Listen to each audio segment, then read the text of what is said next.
Thank you. Thank you all. Thank you, Brother Sudhakar, for that warm introduction. The pleasure is all mine to be part of this presentation. Thank you for inviting me and giving me an opportunity to share my perspectives and the lessons that I learned at Swami's feet in the presence of Swami. These lessons have not only changed my life forever, but continue to enrich and empower me every day of my life. Whether you look at from the point of view of self-confidence, or you look at from the point of view of ability to interact with the world and all of that, everything that as a young person, somebody would look forward to. I'd look forward to all of that. Everything I got to learn from Swami's feet, and that's at Swami's feet rather. And that is the most amazing part of this journey, where we learn to integrate spirituality with our daily lives. So let me, I've been given 45 minutes, and some of you had shared some of your questions with your gurus. They shared that with me, and we kind of condensed that, and I kind of have that in the background, the back of my mind as I make this presentation, but I let the higher self, which is no different from the Sai within us, to guide. And hopefully, if not all your questions, at least some of them will be addressed in today's presentation, interactions, and Q&A. Let's see how that goes. I'm here to learn as much as you do. I always think of myself as an instrument of the divine. And so let the divine bring us all together. Let us join in this, not only in this virtual space, but in that virtual space, there is something called ether. And in the ether, we connect to each other right now. As you look into me and as I look into the camera, I am actually connecting to your consciousness, and so are you with mine. And in that, we are going to share wisdom that is appealing to the spirit. So I would like to begin this with a story, rather an anecdote, which kind of puts things in perspective. Where did I get these ideas from? What is driving me so far? And what do I think of spiritual values and life and all of that? It puts things in perspective, okay? So it's a story or an anecdote or an experience, however you want to call it. Somewhere in the early 80s, many of you, most of you were not even born then. And so it does seem like, oh gosh, this uncle has started off 80s and 60s, so bear with me. So we were sitting at Swami's feet, and we were refusing to go home for the holidays. It was summer vacation was drawing near. And Swami said, no, we were a small group of students then. Anyway, Swami said, you have to go home, and I need to whitewash the walls of the dorms, and I have to clean the place up, and you guys are in the way, get out. And we couldn't fight, because then Swami pulled out an envelope, put 200 rupees in our pockets. Yes, that was the cost of the railway ticket then. So 200 rupees in our pockets, and said, now see, you got money also to buy your tickets. Go buy your tickets and go home. I'll see you after the summer. Because summer gets very, very hot in Puttaparthi. So there were times when Swami would insist that we would leave. We should leave. Anyway, long story short. So we finally had to agree, because now that he has put in the $200 and we accepted the money, we just can't say, okay, I got $200 and I'm still going to stay, right? So we kind of quietened down, and then Swami realized his message was driven home at that point. And then he asked each of us, what are you going to do when you go home? Now that you stayed here for a year and a half, 2 years, what are you going to go home? and do. So this is Swami asking us, right? And so nobody's going to say, oh, I'm going to go home and catch up on all the movies I missed. Not that we intended to, because I think televisions was still kind of a rarity then. Um, anyway, the point was, we all said, Swami, and we meant it, of course. We said, Swami, we'll go and share the stories that we have experienced, or we share our experiences in Puttaparthi. Somebody said, I'll go and talk at the center. Somebody said, I'll go and sing bhajans at the center, and all of that. So each one of us had our own little things, what we will do when we go home in the holidays. And Swami said, because when he asked it, he also mentioned, how are you going to show that you are different, that you are Sai students? How is that going to be different from a regular student, right? And that's one of the points that we often ask ourselves, right? How am I different from somebody else who's not a Sai devotee? How is that going to make a difference in my life? Just because I attend SSE class every weekend, I mean, is that going to make any difference? The answer is yes and no. It depends on what you take from the class and how do you imbibe that in our everyday life, correct? So anyway, Swami made it amply clear at the end of that story. And so listening to each one of us saying, oh, I want to do this, I'm going to do this and that, each one trying to impress Swami, trying to be better than the other. Swami just, he put his arms on the handle of his chair, and he was just listening and nodding like that. There's a smile on his face. And so at the end of that, we quietened down because he's just doing this. He's not saying anything. So we realized, all right, you know what? It's better to shut up and now listen. And so we all quietened. And then he opened his eyes and beautifully said, I'm going to tell you a story. So this is a story from Swami, and I'm going to put it in my own words because I can't quote verbatim what he said. Nevertheless, he said, there are these two villages, and he quoted the names of these two villages near Puttaparthi. Okay. So they are tongue twisters, but just for your interest, one was Buchegarepalli and one was Bukkapatnam. So he said, these are the two villages. And in Bukkapatnam, there was this Burrakatha. Burrakatha is a Telugu term, but Burrakatha means in those days when televisions and movies, and of course, there was no talk of cell phones, then there was no concept there. So when all of that was absent, the form of common entertainment was a group of actors would go from one village to the other. And then in the center of the village, they'll set up some kind of a stage and then act out and sing and act and do some fun and all of that goes on. So even these days, even today, if you go to some deep rural areas, on special days, they will have this acting out. Of course, they'll have the big speakers now blaring out and all of that. But then you will see an essence of that in case you get a chance. Nevertheless, so that was a mention Baba said. Burrakatha is where this group of actors go and do the story of Rama and act it out. So Rama will speak like Rama, then he'll sing, and then Sita will sing, and they'll dance and do all of that stuff. Okay, fun stuff. All right. So Baba said, this was in Bukkapatnam. So from Buchegarepalli, all these people went, many of these villagers formed a group and went to Bukkapatnam to see this drama. They were very happy. At the end, it was late at night. They decided to return back home. And so on the way back home, it was so dark that they lost their way. They lost their way back home. And so they were debating upon to themselves, how do they go home, which way they should take, through the fields or find a way or road and find the way back home. What did they do? And so while they were debating with themselves, they heard some dogs barking in a distance. Somebody said, hey, I remember those dogs. I recognize those barks. They keep me awake at night. So that must be the village. That direction is what we need to go to. And the other villagers said, wait. Some of them said, wait, yeah, I can hear a howl too. So are you sure they're dogs? They're not jackals or something, or foxes or some creatures like that. We have to be careful. So hearing the dogs bark, there was more confusion. So where does the story go? Swami said, then they started walking confused. They don't know where to go. Then they saw a lamp at a distance, a street lamp. They said, hey, listen, there's a street lamp there. Look, let's go there. And they all gathered and started going towards the street lamp. As they approached the street lamp, they saw a fork in the road and the road going in two directions. And under the light, they immediately recognized the road leading to the direction of their village, and they followed the road and went home. And Swami paused after the story. And he looked at us. And he said, how did the villagers find their way back home? So one of us said, in the street lamp, they knew that light, and they recognized the road, and they found their way back. Swami said, yes. And then beautifully asked, did the street lamp tell them where to go?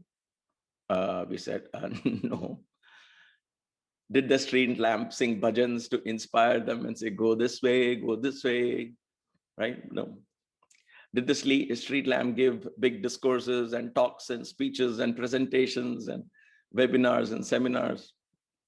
No. What did the street lamp do? We kept quiet. He said the street lamp simply did what its nature is. What its nature is. Nature is to give light. And therefore the street lamp simply threw light. That's all. And in that light, people found their way back home. And then very softly, but very powerfully, words that I can never forget, he said, I want you to be street lamps. I don't want you to be street dogs. Be a street lamp. Make your life my message. Let your actions, let your words, let your thoughts reflect what you have learned. You don't have to make a demonstration of that. You don't have to necessarily go out and speak and sing bhajans and prove that you are somehow different. If you truly imbibe the teachings of Sai, then your thoughts will reflect those teachings. Where there is patience required, you will demonstrate patience. Where there is love required, you will demonstrate love, because it will become your very nature. And all you have to do is allow that natural self, those natural deep teachings, those core values that you have imbibed, to reflect through your thoughts, words, and deeds. And that's all you have to do. To me, that lesson is perhaps one of the most powerful lessons that has helped me live my everyday life out of the ashram and in the world. And so I wanted to share that and make sure we are all in that perspective as to there are no quick techniques and quick tips, 10-point things that you have to remember to somehow that will magically change who you are and magically put you out there in front of everyone, make you a leader of sorts. There is magic to it, but that magic is the key of magic is self-introspection, self-effort, and your openness and willingness to transform yourself, and your openness to discover your inner self. So let me present this in two forms, right? One is, I want to give you two statements. I want you to perhaps write it down if you feel like it, and make a poster of it and keep it in your wall, or even a post-it tag is good enough, I guess. It's up to you. The first one is, dare to be yourself. Dare to be yourself. Dare to be yourself.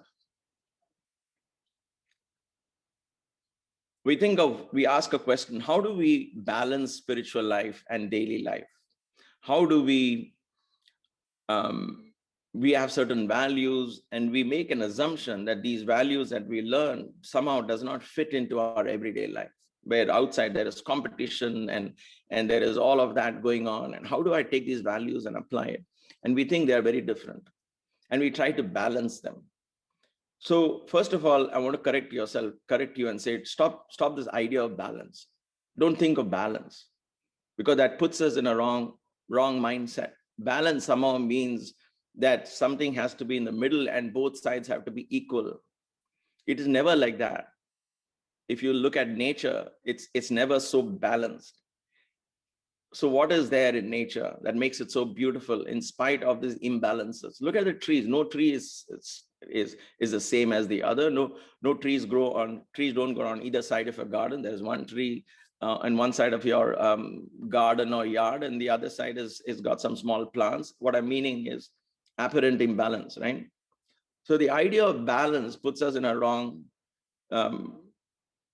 All right, let's stick to that word, wrong.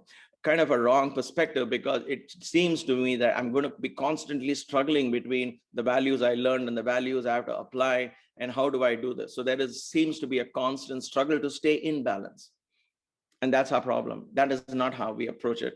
Think of the word harmony. Harmony. Nature has got 5 elements: earth, water, fire, air, space. All of creation has these 5 elements, and that's it, nothing more than this. Earth is matter, water is all liquids, air is fire is light, magnetism, electromagnetic energy, so on. Air is wind, gases, and space, the ether, that contains all of this. The entire creation can be in these 5 elements.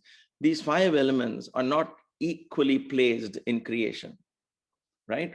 It's not like that, but they are constantly harmonizing with each other. There is a harmony that is created. In music too, there is harmony between rhythm, between melody and the lyrics. You can't have too much of one. And if you have two equal on all the 3 of them very equal, it sounds very robotic. So there has to be a constant blend. Sometimes rhythm comes out, sometimes melody comes more, sometimes there's a blend, right? And so harmony is the word. How do I harmonize? First of all, we have to correct that idea, that approach itself. We need to understand that I need to harmonize my strengths and my weaknesses and my core beliefs with the society. I mentioned the statement, dare to be yourself. That is the key of how we can be different, how we can reflect and feel different and project that difference through our thoughts, words, and deeds. What is this dare to be yourself? Let us learn that from Swami's own life. And to me, there is no other greater role model. I'm not saying it's because I'm a believer in Sai Baba and all of that, but at a young age, 17 and 18, I went to stay in an ashram. I was up to my neck with rituals, and my parents going from one satsang to another satsang, being brought up in a very traditional family, orthodox beliefs and so on. I didn't want anything more into this. I had like I said, I had my plate full of religion. I said, I'm done. I need a break.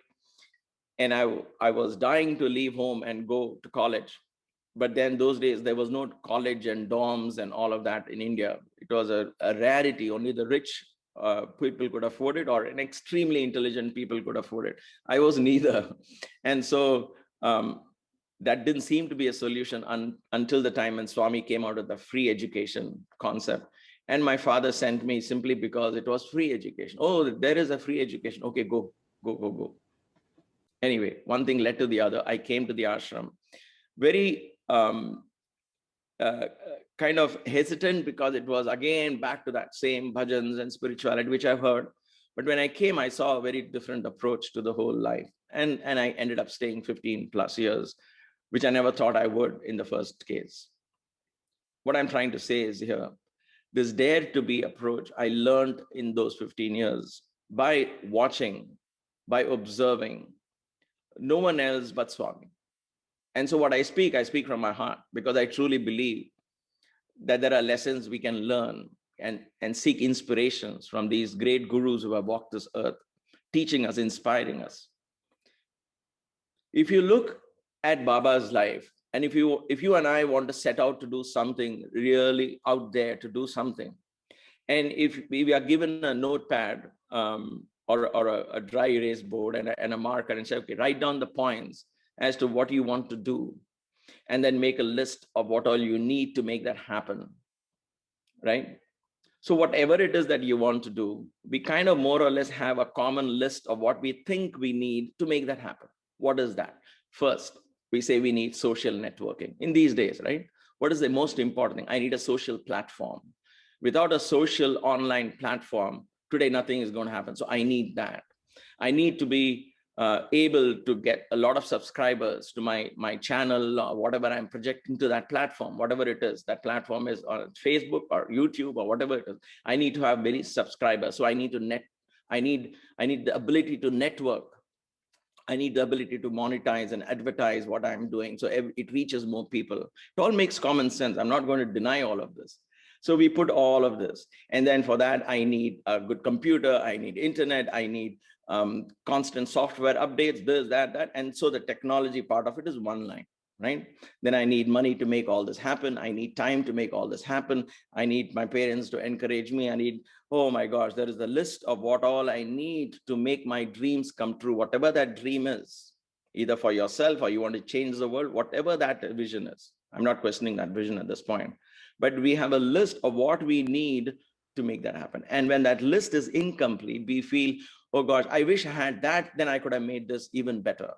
I wish I looked a little more better. So I had my camera personality. I would have projected myself better. I wish I was like somebody else. Look at him or look at her. She is so good when she looks into the camera and speaks. How can I not be like her? Why am I not like her? And so that list goes on. I wish I was more taller. I wish I was more fairer, maybe. I wish I was more rich. I don't know, whatever it is that we feel incomplete, we list. And then guess what happens at the end? With the ifs and the buts in place, if only I could do this, but for this reason. And so all the ifs and buts in place, we set back and say, all right, let's be practical. Let's compromise. Because I don't have X, Y, Z, A, B, C, whatever it is, that list that you don't have, we say, all right, this is what I can do. And we come up with a small little dream and we satisfy ourselves saying, you know what, I'm going to be practical. This is what I'm capable of. I'll be happy. And you'll have enough people around you, all of them who love you, say, good, good child, very practical. Common sense you use, very good, be there. And so 9 out of 10 of us decide to live a normal life, thinking this is practical, this is normal. Look at Sai's life. And all the great leaders that you can think of, right? Right from Steve Jobs in the technology field, and Bill Gates, if you will, to leaders like Barack Obama, Martin Luther King, and all of these people, Mahatma Gandhi, all of them, right? Politics aside, people who have made it to the world platform where everything seemed to be against them. You begin to question, wait a minute, so how did they do that? I don't know the truth about all these people, but I know one, Sai, because I stayed with him. And that's why I refer to Swami's life.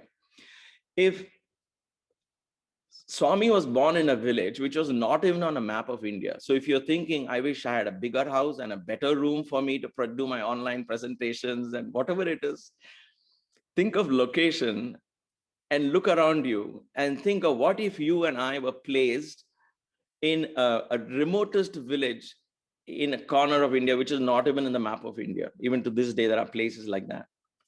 Puttaparthi was one such place. The name of Puttaparthi, the name Puttaparthi is a scary name. For those of you who know Telugu, Puttaparthi means anthills, place of snakes. Wow. Think of branding. Puttaparthi was the name. Of course, it is now known as Prashantinilayam. Nobody refers to Puttaparthi. We say Puttaparthi for those of us who know, but Prashantinilayam is more known. Nevertheless, Puttaparthi was the name that he started off. The place he started was on a village which was not even on a map of India. Now you might say, okay, all that, but I'm sure his father was a landlord. Of course not. His father was just a simple village person. His mother was just another simple village lady. Let's look at the brass tacks, a simple humanness of Swami. We are quick to convert these stories and say, oh, no, but Swami's avatar, he can do all of this. And we put that magical spin and put him up in an altar far away from us. When the whole idea of these incarnations are to come as human beings and show that I will start with nothing of what you have, and I will do something much more than you can ever dream of, so that you can learn how to fashion your lives, right? So he started off with, in a place which you and I won't even want to live. There was no roads, no approach into that village. You have to cross a river which was constantly in floods. And so there was no road into that village. Drought-prone area, no water to drink, not much, right? Everything that you would think you would need to launch a great mission like the Sai mission was not there. And this 13-year-old, 14-year-old closed his eyes one day and said, I'm done with education. It doesn't mean you have to drop out of school. Please don't get the wrong messages here. Nevertheless, I'm talking of inspiration of that 14-year-old. Because those kind of education he realized in those villages those days, what kind of education would have got? Even to this day, the quality of education needs a lot of improvement in those kind of very, very rural places. So we are talking of in 1930s, 1940s. So under British rule and so on and so forth, whatever it was a bizarre kind of situation then. So Baba must have decided, you know what, this is not taking me anywhere. So that 14-year-old decided, I'm going to change the world. That's, first of all, for that 14-year-old in a village to get that kind of vision is mind-boggling. Nevertheless, we all have fantasies, what we want to do when we were 12, 13, 14. I mean, when I was 15 and 16, I wanted to join the Pune Institute and become a film actor. Not that I wanted to be a hero, I wanted to be a comedian, because with my looks and my height and all, I decided comedian is good. And I was good at it in my school. Nevertheless, that was my vision, which kind of fizzled out when I discovered Swami. And he gave me a chance to do a lot more dramas and gave me that, fulfill my desire as well there. That's besides the point. But here is a 14-year-old coming up with a vision. So what did he do? Did parents come and pat him on his back and say, you know what, fantastic, keep it up. Go ahead, child, we are with you. We are all out to encourage you. Did the villagers stand up and immediately start praising him and worshiping him? Those are the nice stories we hear. But the truth is, as Baba himself has told us, and that I would go to these villages personally and verify and talk to them, because I was a youngster. I wanted to see what it is. So all those who were Baba's age at that time, I knew they grew up with him. So I would ask them what actually happened and so on. Nobody believed in this young boy. They said, okay, this fellow is just talking. And then Baba started going around singing bhajans, dropped out of school. It got their parents worried. They thought he's possessed. And they put him through all these crazy rituals, physically tortured him. So talk of violence, domestic violence and all of that. So everything that you and I will find an immediate excuse as why I couldn't do this, because of my parents, because of my village, because of my society, because of my community, because of my culture. If I was just born in the West, I could have done it. I'm somehow born in this crazy Indian kind of culture. I don't know what's going on, and therefore I can't do, right? Look at these great leaders, specifically Baba. And from that village, one thing led to the other. He worked hard, day in and day out, sticking to what he wanted to be, sticking to what he wanted to do. And I knew that because 30 years later, when I saw him in the 70s and 80s, he was with that same intensity, the same fervor, the same enthusiasm in what he set out to do, without giving himself even a moment of rest. He never compromised in his belief system. He never compromised. What I learned from that, Baba could have easily said, how tall is Baba? 5 feet, 2 inches, 3 inches maybe. And with his hair, he adds another couple of inches. How many languages does he physically know? In one sense, he is just born and raised in a village in Andhra Pradesh. So that's the only language he knew at that point. With that, he wants to set out and change the world. And what is it that he wanted to do? He said, I've come to light the lamp of love. I want people to love each other. That's all. I'm not going to start a new religion. I'm not interested in followers. He never claimed. You and I follow him out of our choice, right? He never said, come follow me. So I'm not here to raise another religion or create another dogmatic paths and all of this. I am only here to remind people of their duty to love, their obligation to love. I want to light a lamp of love in everyone's heart and to see that it grows day by day with added luster. These are the words, quote unquote, from a letter written by Baba to his brother. I have come to light the lamp of love. And so that was his vision. He never stopped in that. How many people believed him? Even to this day, only a fraction of people actually truly believe in what Sai stood for, right? Most of the others say, we don't interested in these miracles. We know how he did it, and blah, blah, blah. So most of us reject, few follow. But does that leave aside who follows, who doesn't follow Sai? But look at Sai's own life. Did that affect who he was and what he projected and what he presented and what he lived for? It did not matter to him. How many followed him? How many criticized him? He had a unique way of presenting these values, a very unique way of presenting himself. So at that point in the 40s, if somebody decided to become spiritual, what would you and I do? You and I, if we were there, we would look at pictures of other spiritual gurus. Oh, how did they look like? Okay, I have to start looking like them. Why? Because look at their following. Oh my God, this Baba has got so much following. This guru has so much following. He's got a beard and he's got long hair, and I should do like that. Did that what Baba do? No. He grew an afro hairstyle. Can you ever imagine, even to this day, an Indian guru having an afro hairstyle? Flashy, flashy silk robes, stepping out and going to different homes, singing bhajans, breaking all traditions. So I'm not asking you to break rules and traditions here, but what I'm asking you is to understand how Baba dared to be himself. We can't just simply grow hairstyles because Baba grew, thinking I'm going to be like Baba. It doesn't work like that. Don't copy him. Be inspired by him, but don't copy him or anyone else. So this, because when we try to copy somebody, then we try to do an superficial thing without understanding the essence of it. The essence here that we have to take home is Baba, and listen to this carefully, because this is what really will help you in your everyday life, and perhaps an answer to a lot of things. Baba celebrated his uniqueness. He celebrated his uniqueness. How many of us, you and I, look into the mirror and see a big, unique person out there worthy to be celebrated? Or how many of us focus on, oh, I have a pimple, oh, I have a gray hair, and like me, oh my gosh, where's my hair?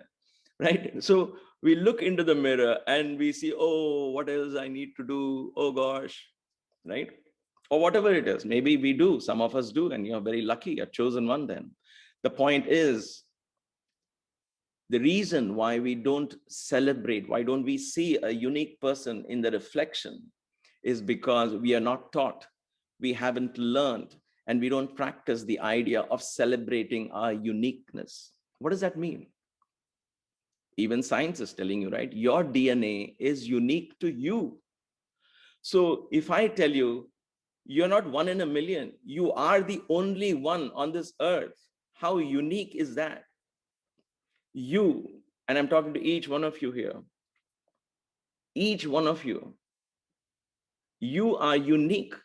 There is no one else like you on this earth, on this planet, in this entire creation, if you will. There is no one else like you. How great is that? But how many times in a day, or how often do we entertain this thought? You know why? Because we focus on what we don't have. We begin to think, I wish I was like her. I wish I was like him. I wish I had a house like them. I wish I had parents like them. I wish I had a much more simpler God to understand. I wish I had this. I wish I had that. I want to be like somebody else. I want to copy somebody else. I want what somebody else has. And in that, pursuing that bizarre idea, oh, today that's the fashion, I want that in my closet, and that clothes in my closet. Oh, that's a new technology, I want that gadget for me.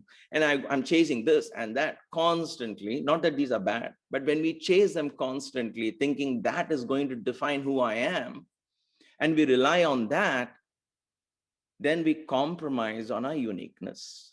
We begin to color ourselves, to project ourselves something we are not.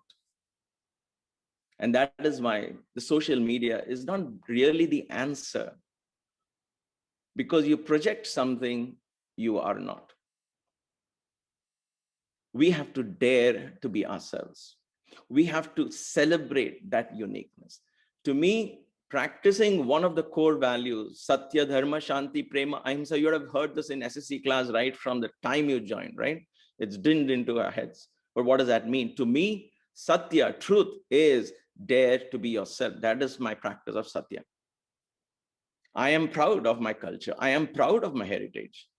If I don't understand, I will do research to understand thousands of years of tradition and heritage that has been passed on, which no other culture can boast of. And why am I sacrificing that? Because I want to fit in. quote unquote fit in and socially be acceptable in today's circumstances? Why not me draw upon that energy, that teaching, that lessons, and become a leader in the society? When you celebrate your uniqueness, it is not easy though. It was not easy for Steve Jobs. It was not easy for Barack Obama. It was not easy for any Martin Luther King, Mahatma Gandhi. Look at their lives. It was not easy path. But then you'll begin to draw people to you. And that's not the aim. The idea is you make a difference. When I say that, I mean, you will make a difference in people's life. You will become that street lamp where your thoughts, your words, your actions will be drawing their source of inspiration from deep within. When I saw Baba living in that room alone, 10 feet by 12 feet, look at your bedroom. That was his size. Perhaps most of us have that kind of size of bedroom, right? And so you have windows in your bedroom. I am sure. If you're not, that's fine. You are in vogue with Baba's bedroom, because he had a window, but it was all closed with hard wooden windows, because he didn't want the devotees to look in, covered with thick mosquito nets and so on. Barely any light in a very small. The bedroom is even smaller than his other sitting room, if you will, where we would meet. His bedroom is just 9 feet by 10 feet, maybe, or something like that. Just enough for a cot and a table and a chair. The bathroom was even tinier, with 0 windows and no exhaust fans and all of that. My point is, I used to wonder as a young boy, because when he asked me in my first interview, what do you want? I said, I want to be up with you in your room, because a part of me wanted to experience him firsthand. I wanted to see, what does he do when he's alone? And that's when I began to wonder, as I stayed in those days watching him, completely being engrossed in his work, and his only pastime being reading letters, not watching television or listening to good music, reading letters. His only music was when he would come and listen to bhajans. And I would think, where does he get that energy from? He doesn't have vitamin D. He doesn't go out in the sun. He doesn't go for long walks. His only walk was after dinner. He would walk in that little room up and down. When he would say, I don't want to meet anyone, and you'll hear Swami is walking up and down, you'll hear the rustle of his robes. And that 15, 20 minutes of his walk in the evenings in that little room going up and down was his only exercise. And I would think, it would drive me crazy to live like that, with just a tube light, not even a tube light, it's those 100-watt bulbs in that room, couple of them, and a ceiling fan, and that's pretty much it. And letters full of, I have this, I have that problem, and all of that. It must be so depressing. And look at any picture of Baba, you don't see that depression in his face. You don't see that sorrow in his face. The point is, he drew inspiration from within. He drew inspiration from within. He seemed to tap. And that's my belief. And that's what I'm learning. That's what is helping me every day of my life. He seemed to tap into a source that is unending in its capacity to give. And that source is within. That source is within. What Baba did with his life, what he was capable of, is not just because he was an incarnation, an avatar, and all of that. Let's put that aside. I still have to figure out what it all means. So I'm going to humbly put it aside. But for me, what I can relate to, the divinity of Sai, is reflected in his everyday action. In his humanness, I find him divine. In accepting him as a human being, I find him a lot more divine, because that humanness is something I can relate to. I can relate to hard work. I can relate to determination. I can relate to focus. I can relate to uncompromising nature. I can relate to all of that, right?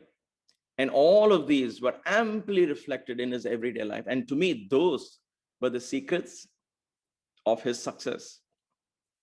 Success is not determined by how many people are today following Baba. How big is your center? And how big is somebody else's center? That doesn't determine success. Those are the number games you and I have brainwashed ourselves to believe. Put that aside. Success comes when you truly enjoy what you're doing, because your inner source is guiding you, and you just enjoy who you are. You are. It doesn't matter whether people accept it or not. Your divine source is expressing itself through you, through your unique abilities, a combination, harmonizing your strengths and weaknesses. Allow that to express itself. Be brave to allow that to express itself. Like I said, it's not easy because we have a tendency to be like someone else, to dress like someone else, to eat like someone else, to fit in, to fit in. When we are young in our teenage, you feel, oh, my friends make fun of me, so I have to fit in with my friends. And so we want to fit in with them and try to do what they do. And then when we grow up, as you grow up, then you want to fit in and buy homes like everybody else buys a home. I can't buy this. What will my community think? So I have to buy there. I go near that community, stay with them. We confine ourselves in our lives rather than growing and expanding and enjoying. We are doing what everybody else does. Everybody else gets married. I have to get married. Everybody is dating. Oh, I have to date too. Everybody is doing this. I have to do this too. And we feel pressured to do something which we may not want internally. Or may want, I don't know, but you have to ask that question. What is it that I want to do with my life? What is it that I want to do with my time? What is it that I want to do with my talent, whatever that talent is? Everybody can't be a singer. Everybody can't be a painter, and I'll end in 3 minutes or 4. Everybody can't be a singer or a painter or necessarily a fine art, fine art, whatever you call that, student. But you may be excellent in computer skills. You may be excellent in math. You may be excellent in science. You may be excellent in analytical thinking. You may be excellent in drawing or something. There must be something in you. There is something unique about you. Rather than saying, I'm good for nothing, that good for nothing is because you're comparing yourself with somebody else. Ask yourself, I must be good at something. That's why I'm born, right? I have something in me. I can cook maybe. I can do something. I am sure every one of us has a unique talent. Capitalize on that talent. And that talent may not be with anyone around you that you know of. Doesn't matter. You capitalize on that. You capitalize on that. You believe in that talent and know that that talent is given to you for you to fulfill your purpose in this lifetime, whatever that purpose is. And once you allow and you begin to dig into that source and bring out your innate talent to allow to express, then divinity begins to come from within. That is what we talk of digging into spiritual values. And when you start doing that, you will automatically become very successful in day-to-day life. You don't have to think of how do I fit spiritual values with societal values? How do I bring them together? That all that complications are coming because you're somehow feeling I have to fit into the society. Dig into your spiritual values and ask them, what is my definition of Satya? Like I told you, my definition is dare to be yourself. Dare to discover yourself. Dare to discover. Dare to discover. And what is dharma? Dare to be. That discovery, whatever you discover in you, not what is planted in you from others, what is in you. And that's not easy. And this is the age to do that. I spent from 17, 18, 19, 20, 23 years till my graduation. I was so deep into yoga, meditation, and I was so tuned into this concept. It has blessed my life and changed my life completely because I began to draw that energy. And then I began to understand once I draw that, then if I want, I can sing. If I want, I can dance. If I want, I can do gymnastics. If I want, I can do yoga. I can be youthful. I can do this. I can do that. I can do all, whatever I want. I can draw from that source. So you start with your uniqueness and watch that source become so wonderful in its capacity to give. I will stop with one final thing I want you to picture. I want you to picture and think of an archer with a bow and an arrow in his hand, and you place an apple 50 feet away and tell him to shoot at that apple with the arrow. What does he do? The arrow has to go fast because it has to go across 50 feet and it has to be pointed and directed properly. What does he do when he wants to send the arrow?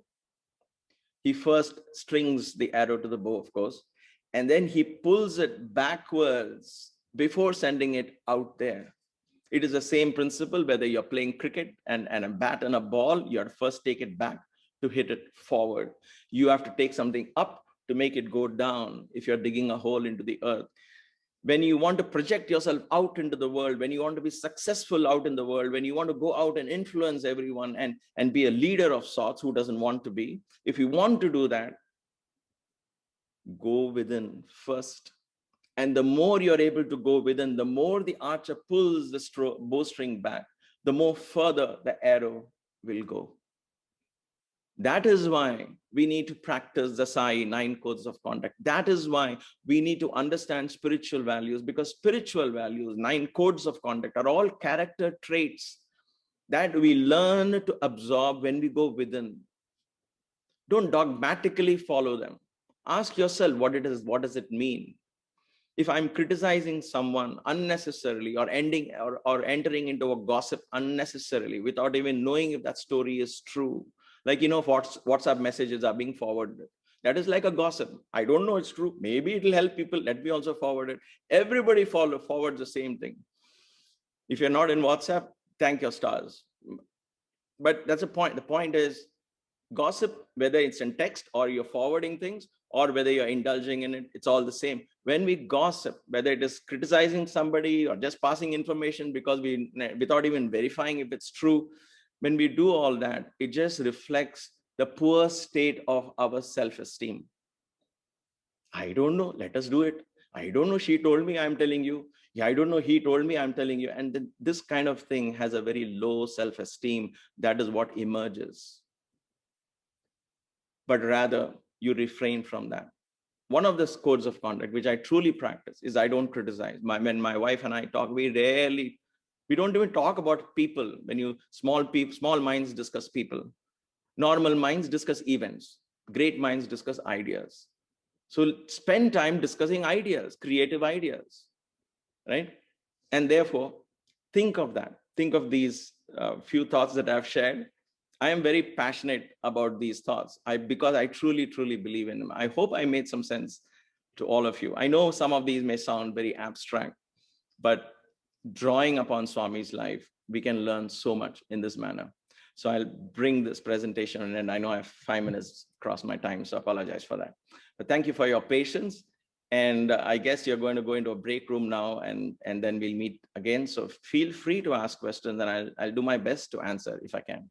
Thank you. Sai Ram. Wow, thank you so much, Uncle.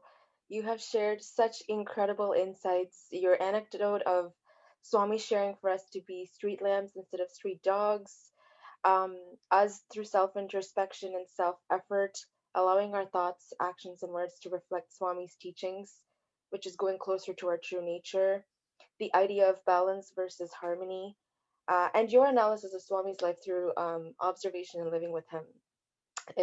And for us to dare to be ourselves through observing Swami's life.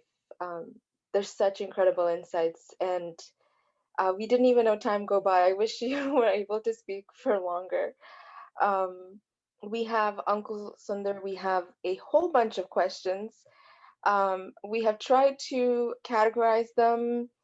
I will start with one question we have, which is, how do we remind ourselves of Swami and put his teachings in our everyday lives other than during SSE and prayer time? Great question. So before I answer questions, please don't grade me on my answers. Okay. All right.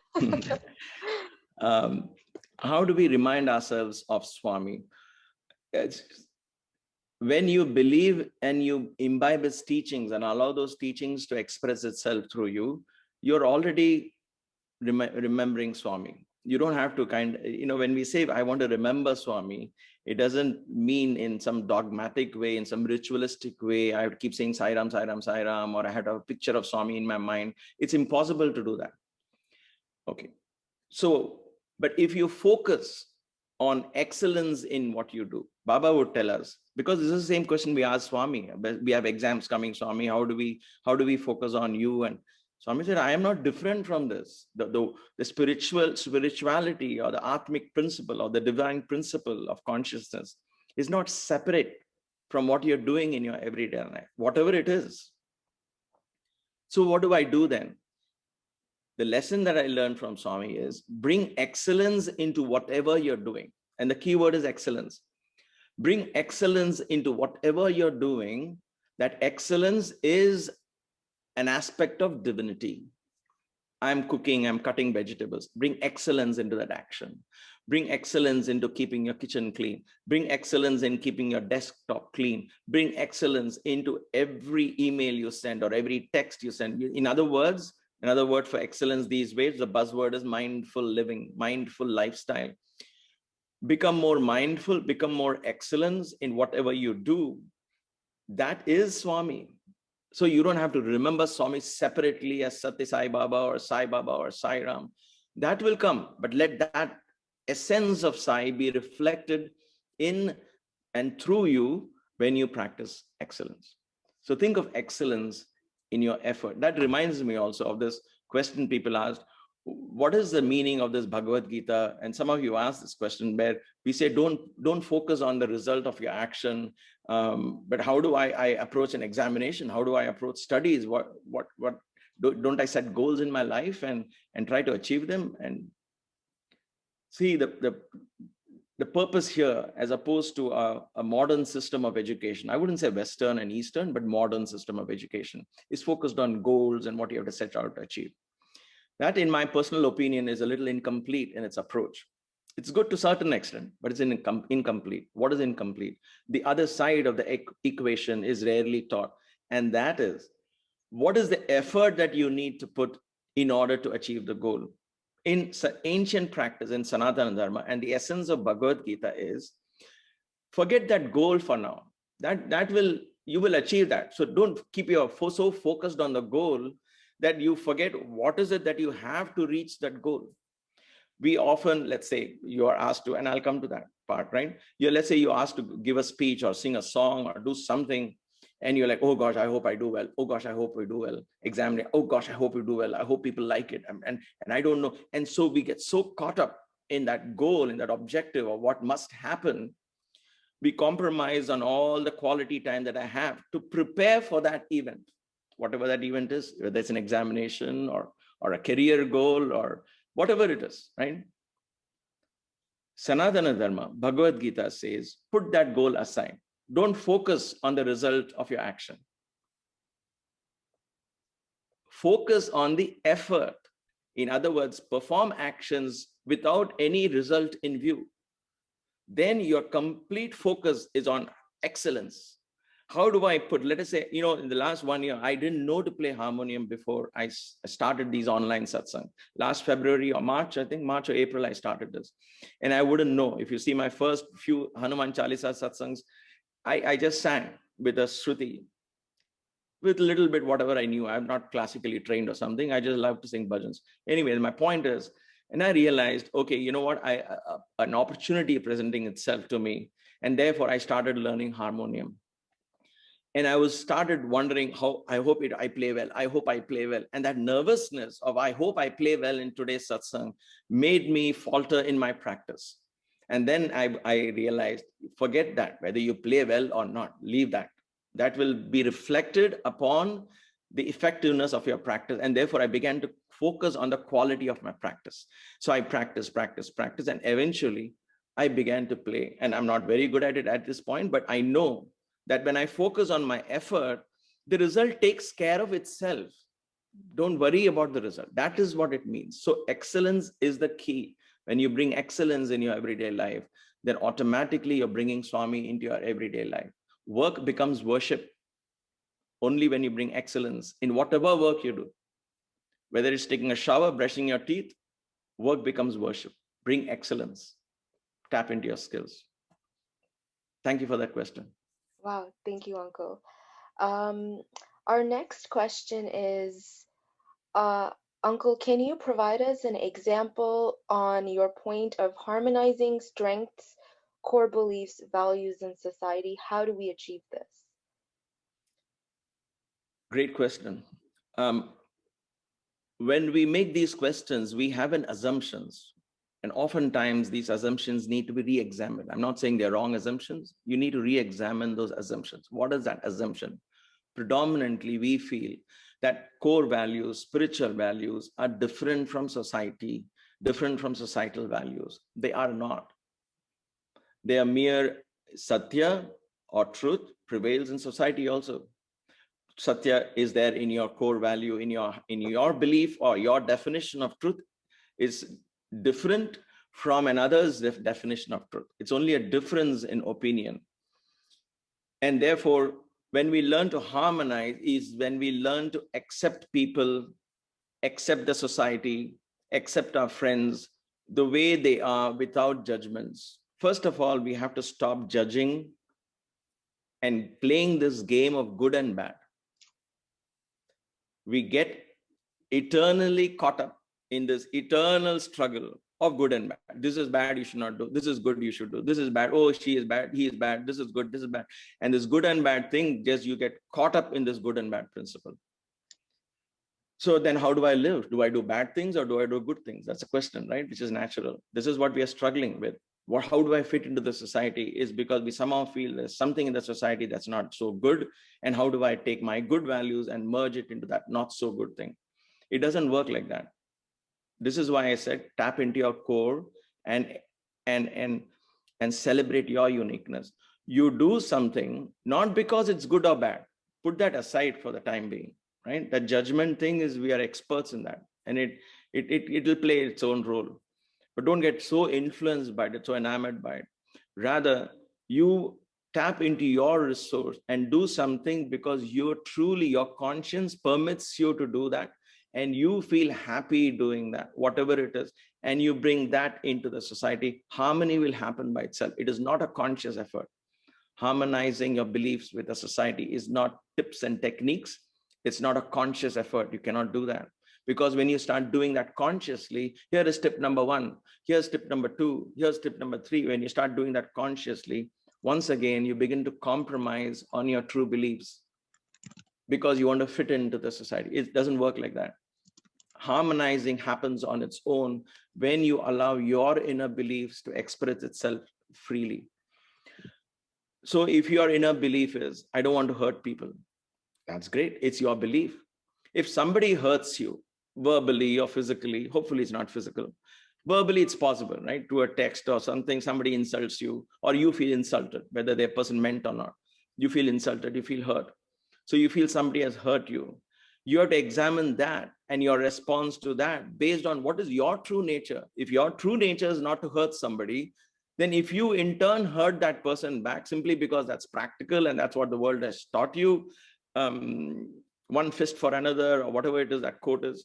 But if you do that, then you're compromising on your belief and you're simply reflecting what that other person did. So in other words, you're allowing the other person to change who you are. If other person is bad to me, if another person is rude to me, if another person hurts me verbally, what is my nature? My nature is to love him back, love her back. Now, that doesn't mean you become a doormat and let that person beat you and verbalize. You can respond firmly and put them in their place, but not from a point of view, not from the place of revenge, not from the place of, oh, she did that, I'm going to do that back to her. He did that, I'm going to do back. Not from that revenge point of view, because that's not who you are. That's not what your inner core belief is. If your inner core belief is, I want to be peaceful, I believe in peace, I believe in nonviolence, I believe in love, then you allow those values to teach you how to respond to the situation. That is what Mahatma Gandhi did, right? I know I'm quoting these old people, you may not relate to them directly, but understand that essence. Britishers were harming Indians, and at that point, or whatever that was, that those days the values were different, right? And so a lot of violence was being conducted. And Gandhiji launched a non-violence, non-cooperation movement. That is what he truly believed. And he helped India win back political independence. If he in turn said they are being violent, we should also be violent, and let's go do that. That was one side of what's also happening, right? But then he projected and he became the father of the nation because he allowed his inner values to help him develop a proper response to a situation which was otherwise very violent. So if you ask a question, what if people are cheating us? What if others take advantage of who we are? What if we are treated as a doormat? And my answer is, don't be treated as a doormat. You can still live what you believe, and you can still express what you believe, and you can still be firm in your criticism or critical analysis. You can be firm in your responses to people who are taking advantage of you. But that firmness, that response should come from a place of your core belief. Allow that to fashion your response. How to respond, I don't know. You have to figure that out based on what your belief is. If your inner belief is tit for tat, then obviously you have the answer, tit for tat. Then go ahead and do that, if that is your inner core belief. But if your inner core belief is peace, and I believe in peace, I believe in love, then your love will be able to overpower whatever that person is. Though not immediately, but eventually you will be the winner. That needs patience, and therefore patience needs to be part of your core. So that is how you begin to fit into this society.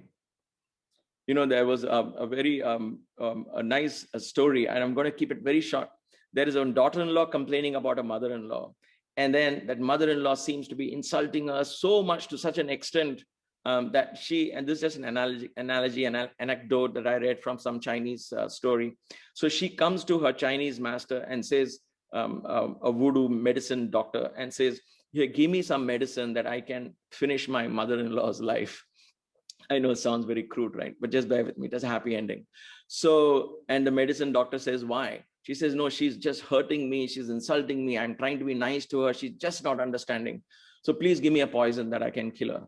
And then the medicine doctor says, but if you give it right away, then people will blame you, because everybody knows now that you guys don't get along. You are talking ill about her to your friends. She's talking ill about you to everybody. And so if she suddenly dies, then they're going to blame you. Then this lady says, what do I do? He says, I'll give you a poison which will slowly inject into her every day through her food. And she will slowly die in the next 6 months or so. Nobody will suspect that. And she says, that's a great idea. But then this doctor says, in order to do that in her food, because it will slightly change the taste of food, you have to be extra nice to her. Don't make her suspect that you're doing something odd. So be extra nice to her. Show her love. What is that? Just 6 months, right? Just do that. You be the first to love. You be nice to her. You do everything wonderful for her. Let her not even suspect that you got this plan in mind. The daughter-in-law is extremely thrilled. Wow, let's do that. So she takes this potion and starts doing it regularly. Slowly, days turn into weeks. She's extra nice to her mother-in-law and all of that. At the end, towards 6 months, he finds the mother-in-law also realizes, what is this? My daughter-in-law is so nice. So she in turn becomes nice to her. Then towards a 6 months time, the daughter-in-law and mother-in-law getting famously with each other. She loves his mother-in-law. And then she runs to this magic doctor or this voodoo doctor or medicine doctor and says, please do something. I mean, I love her. She's so nice. I didn't realize this side of her. And I don't want her to die. And so much of poison has gone into her. Give me some medicine to counteract that. And the medicine doctor laughs and said, there was no poison in the first place. The poison was in your mind. When you began to show love, the only response that eventually got out of her was that love. So you be the first to love. You be the one to be nice. You will win over that person. You, instead of responding and becoming like them, you in turn respond in such a way that they will learn to be like you. All right, short question, long answer. Wow. So it's all about a paradigm shift and sort of going from reactive to responsive. Yes. Thank you so much, Uncle. Another one of questions we have is, Uncle, you mentioned each one of us have a unique talent. We must capitalize on it. What did you mean by capitalize? It was a bit confusing. Is it capitalizing in a worldly sense? What does it mean? Yeah, I should have been more clear. Just because of my commerce or finance background, I keep using these terms. Capitalize is basically use that for your benefit and not necessarily sell them in the market and make money, not necessarily. If that happens, that's part of the capitalization process. In other words, use that to be your inspiration. Use that, go dig into that and say, okay, how do I now allow this to be my main front? How to discover myself? If this is my talent, let me enjoy doing that. And then that will in turn begin to help you. For example, if somebody says, I don't believe in all this, man, I just love the idea of programming and coming up with some really good apps and things like that. If that is what this person is into deeply and fondly, even at that moment. That could change over a period of time. We don't know. But at that moment, if that's what he feels or she feels, then dive into that and enjoy whatever you're doing. Slowly, that will in turn become you, everything that you need will come from there. Finances you need will come from that talent that you're exploiting from you. Relationships will come from there. Everything, your whole universe will be a projection, a manifestation of that one talent that you allowed to express itself. But what happens is in our obsession of being like someone else, or becoming like something else, or whatever is projected out to us as what is success, right? Oh, I want to be that. I want to be this. I want to do that because somebody else has done it, not because I truly want it. When I do that, then I begin to borrow talent from somebody else and try to bring that into me. Mm-hmm. My request to parents, I don't have children, so it's very easy to advise. A non-solicited advice is discover what your children truly want to do, and they might change their mind. So talk to them and find out. And if you have something deep in your heart, talk to your parents and say, this is what I really want to do. How can you help me do that? And when they see that it's something that you will, when you want it and you don't compromise on it because you're just lazy or all of that will go away, because you now enjoy what you want to do. But one thing, when you really go dive deep into your talent, that initial honeymoon with your talent ends, whatever it is, whether it's programming or cooking or dancing or skill. When you truly begin to exploit it, bring that talent out, it's hard work, it's not easy. But that is when your determination and your joy turns itself into hard work. And then the real power of that begins to express itself. Whatever it is, it's not easy. So, So, Uncle, on that note, we have a yeah. follow-up question. Where do we begin to discover ourselves, and how do we start? Great question. This is why I like yoga, because yoga has taught me to be street smart. In other words, when I first began this path, I said, what is this Atma and all? Yeah, I just can't get it. I'm not, what does that even mean to me? How do I translate that into an everyday experience?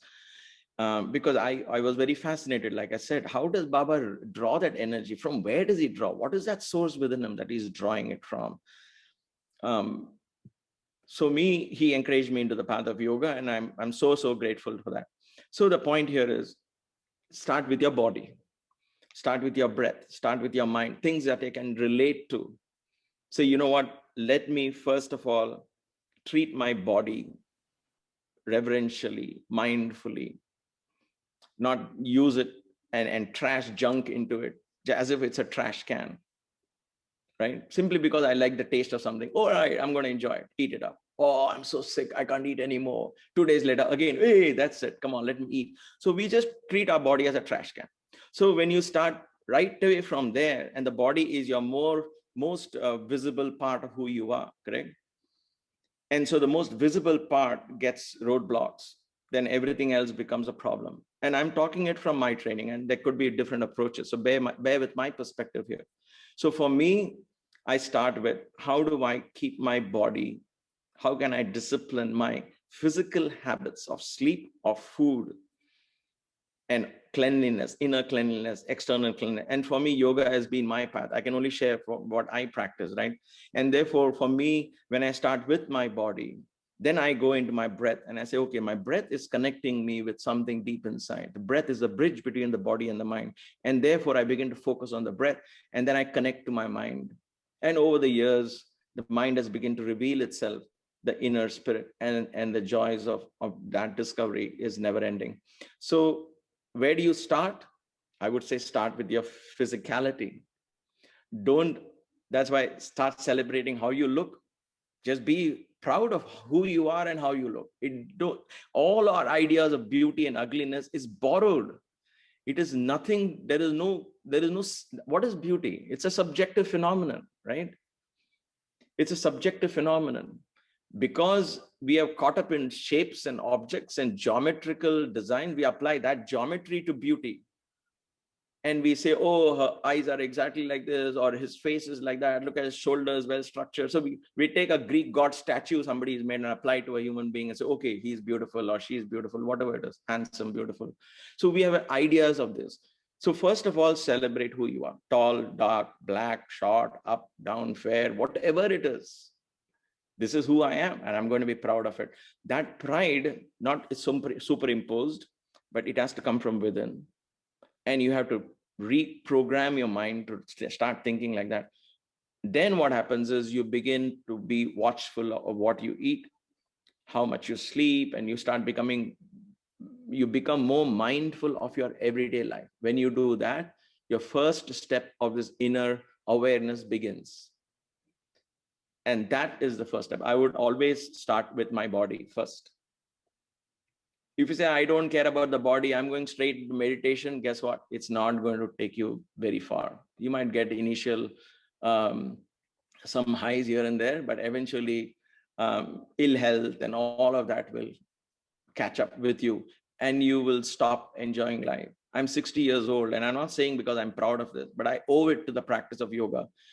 Last year, I went, not last year, but just towards the end of 2019, I went to the Himalayas. I trekked 300 kilometers, 300 miles in 30 days, up in the hills alone. And it was so enjoyable. How am I able to do that? Because of keeping my body fit enough so I can continue enjoying life. I could die tomorrow. It doesn't matter, but I've enjoyed my life till the last minute, right from the body, then the mind, then the spirit. If the body itself is sick and frail, and you say, oh, I can't do, age is catching up with me, blah, blah, blah, then everything else starts following suit. That is my understanding. And therefore, first begin to respect your body. Bring in and be very careful of what you eat and what you drink. Don't let advertisements brainwash you. We are brainwashed by that. We are brainwashed by Kool-Aids and Gatorades, and so much of sugar items goes into our system. It's poison, complete poison. And we are assuming it because everybody does it, we also do it. So start from there. And you could spend a couple of years in that itself, but that will begin to open fantastic dimensions within you, because you automatically begin to follow discipline because you respect who you are and your body. Mm-hmm. Hope I make sense. Yeah, absolutely, Uncle. So you've shared your tryst with yoga and meditation, how you start on the physical level. On that note, a question is, Uncle, do you have any difficulty being consistent with your practice of yoga and meditation? Well, when we talk of consistency, one has to define what that is. If it's every day sharply at the same time I do my practice, I'll be lying to you. No, of course not. But then over the last 40 years, have I been consistent with my practice? Yes, of course. In other words, there will be these little ups and downs. There'll be times when 2 weeks at a stretch, when 3 weeks at a stretch, I for some reason, I will not be able to do my exercises, my yoga, my sadhana, if you will. In spirit, in theory, I'll be in touch with it, but not actually practice it. There could be times like that. Not in the last 1.5 years, now that I'm doing online classes every day. I rarely get that break. But it's not that I look for the break. It's possible. But then I jump back into the bandwagon. Consistency is not a robotic scheduling, keeping up of the schedule. To me, I've not achieved that yet. I admire Baba to do that. Every day he would give his darshan, no matter what. So I have to learn that yet. I've not perfected that. But I jump back into the bandwagon the moment I get the chance. I come back to it and start it off. And over the period of time, the graph is slowly only shown progress rather than a static thing. So we have to define what consistency is. And so consistency, yes, we have to be consistent. And there are times where if painting is something you like and which is what you really want to do, I'm giving an example, right? And therefore, you go into it. And there'll be times you'll say, oh, I'm sick of painting. I just want a break. Take a break. But then if that is your true hobby and the true love, after 2 days, 3 days, you will look at something and say, I really want to paint this. And even if your arms are paining and your wrists are hurting, you'll say, you know what, let me try it. And you'll come back to it. That is consistency. So don't superficially impose an artificial routine that you will kill the spirit of your inner talent. Allow that to blossom. We can't force a plant to grow according to our agenda and routine. We can't. That's what the modern system education teaches us. Do this routine, do this 2 hours a day, this, that. it is good to some extent, but after a point you have to learn to harmonize that routine into the faulty systems that we have. And fault, I say, is the natural ups and downs of life. Some days you can, some days you can't, and that's okay. But jump back into the bandwagon of whatever it is that you're doing. That to me is discipline. Thank you for that insight, Uncle. We're going to change gears a little bit. This next question is, my parents want to go to Parthi for every vacation, but if Swami is everywhere, can't we go anywhere like Disneyland?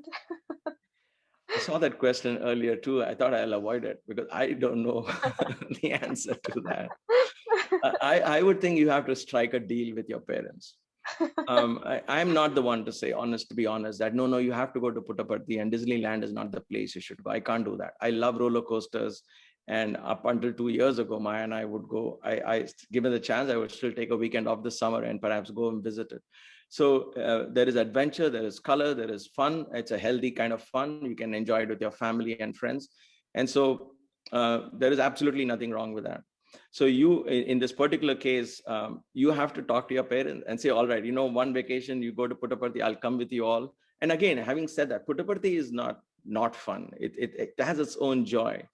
It's about going inward, going to that place where all this starts. So you go there and it's a different kind of adventure, an inner adventure. You go through the inner roller coasters. You come here and enjoy the physical roller coasters and all the fun. So both is good. It's not one or the other. I would say do both. Mm-hmm. You don't have to choose either Puttaparthi or Disneyland. Talk to your parents and say, all right, let's do both. I love to go to Puttaparthi. I want to enjoy a vacation there, but I also want to enjoy this, right? And do that. And I'm sure your parents will relate, because when they were young, they also wanted, I'm sure, to go to Disneyland, or if not Disneyland, they would have found something that they wanted to go, maybe play cricket in playgrounds in India, rather than come and do bhajans at home. So they also had that when they were growing up. So remind them of that playfully. Don't get into an argument. And worst comes to us, just blame Sundar uncle and say, Sundar uncle told us we can do both. Well, I guess following up on that this is a bit of a two-part question. Have you doubted Swami's teachings at any time?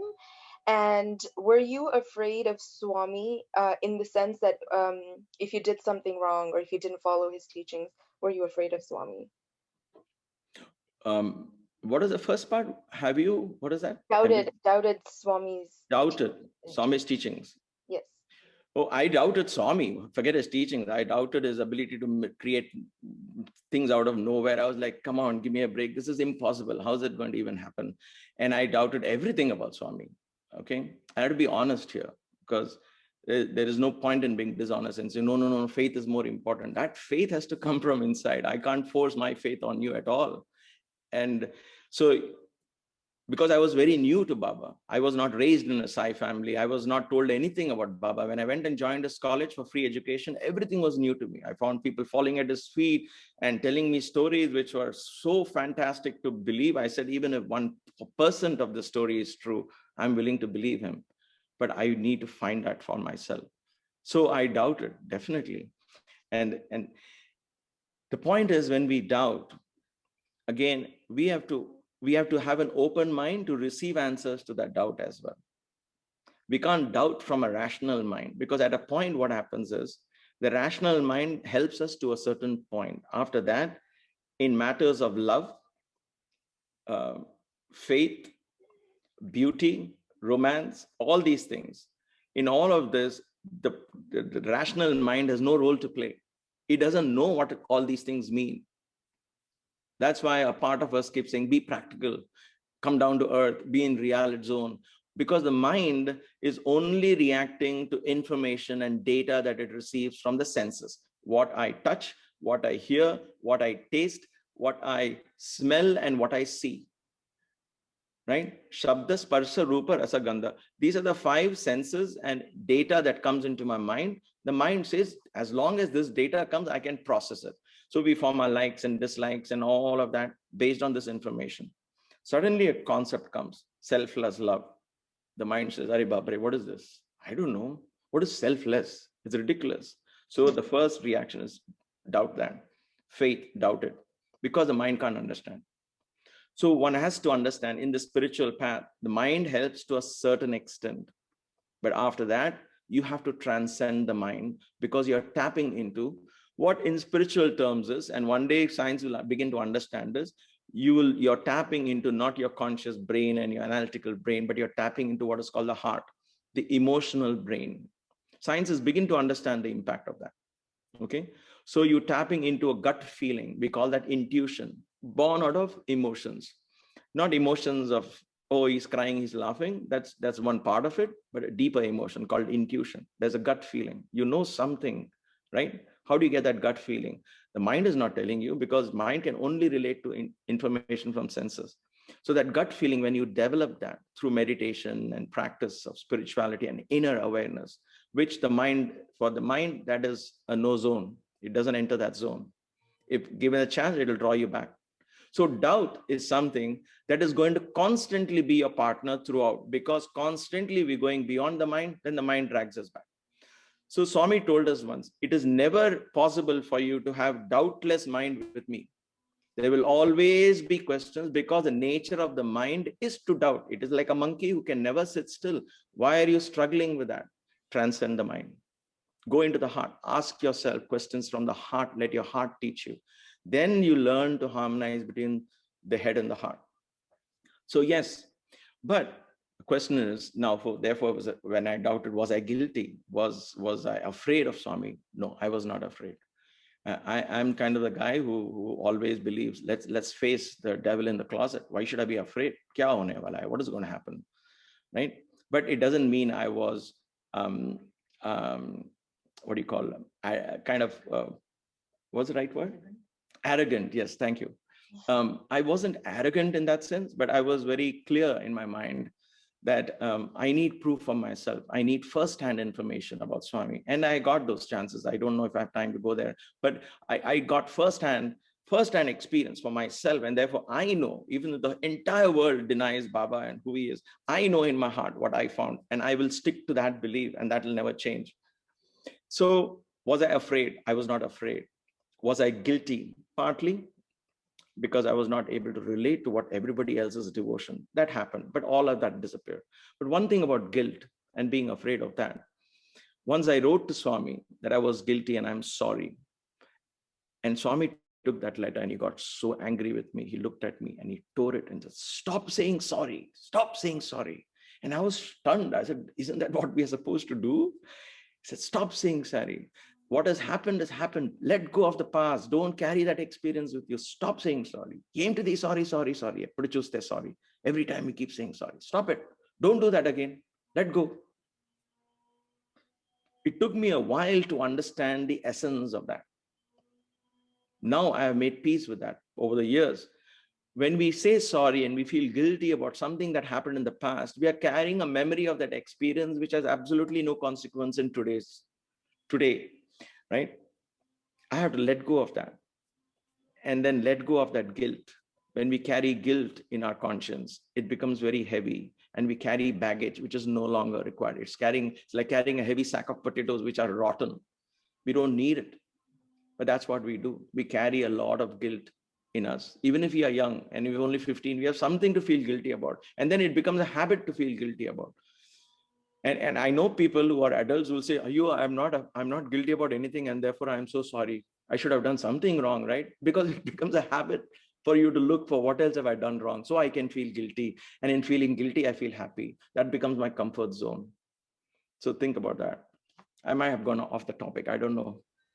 But No, Uncle, it was great. okay. I really like that you highlighted guilt is really kind of a wasteful emotion to carry forth, and it doesn't allow us to kind of function in the now.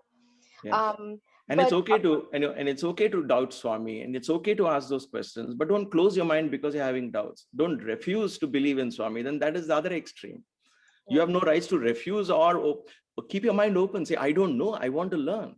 And Mhm. then let the divine guide you. Swami will come in ways that you will never understand. Let that happen to you in your heart. Then you establish that one-on-one link. Don't Mhm. feel guilty that you're not able to have that faith that your friend has or your parent has. You may not, but don't be adamant and don't be rude and saying, I don't believe this. Then you are being equally ignorant by closing the door to something that may be extremely valuable. Keep an Mhm. open mind. In fact, Uncle, Swami does say, I believe, in many discourses, test me. So you said you have some experiences. Um, I would like to ask you to share one such experience, just so I think it's important for all of us to know that we should earnestly, as a devotee, to understand Swami, test Swami in ways that we can understand so that we can gain that faith. So if you wouldn't mind, Uncle, I'd ask you to share some experiences. Well, I didn't consciously test him, but I wanted to have a first-hand experience. For example, just this fact that he waves his hand and creates something, right? In these days, it just sounds ridiculous for somebody to do it. So our mind is very easily saying, yeah, he must have hit it somewhere or something. And then we say, oh, okay, let me not think of it. Miracles are not important. Let us focus on teaching. Somehow we kind of avoid that ghost in the closet. But for me as a youngster, I said, first, that is my ghost in the closet. I need to figure that out, because that for me, that's like a big red sign. If I cross that, if that clears to me. So it took me 1.5 years of my first initial stay in Puttaparthi, where this is all an internal struggle, right? I never talked to anybody in Puttaparthi. You can't say I doubt Swami's creation. I was more afraid of being kicked out of the college at that point. So I just kept it to myself in my heart. It's an internal conflict, which I can share now. And therefore, it took me 1.5 years. And in the first interview, because I never got a chance to be close to him to observe how does he do that. And in that first interview, towards the end of that interview, Swami was, I'm just keeping the story very short. One thing led to the other. And then Swami turned around to tell everybody else, look at this fellow, doubting Thomas, doubting Thomas, doubting Thomas, always doubt, doubt, doubt, doubt, in a joking manner. But he does. And he came to me, stood right in front of me, and I'm sitting like this looking up to him.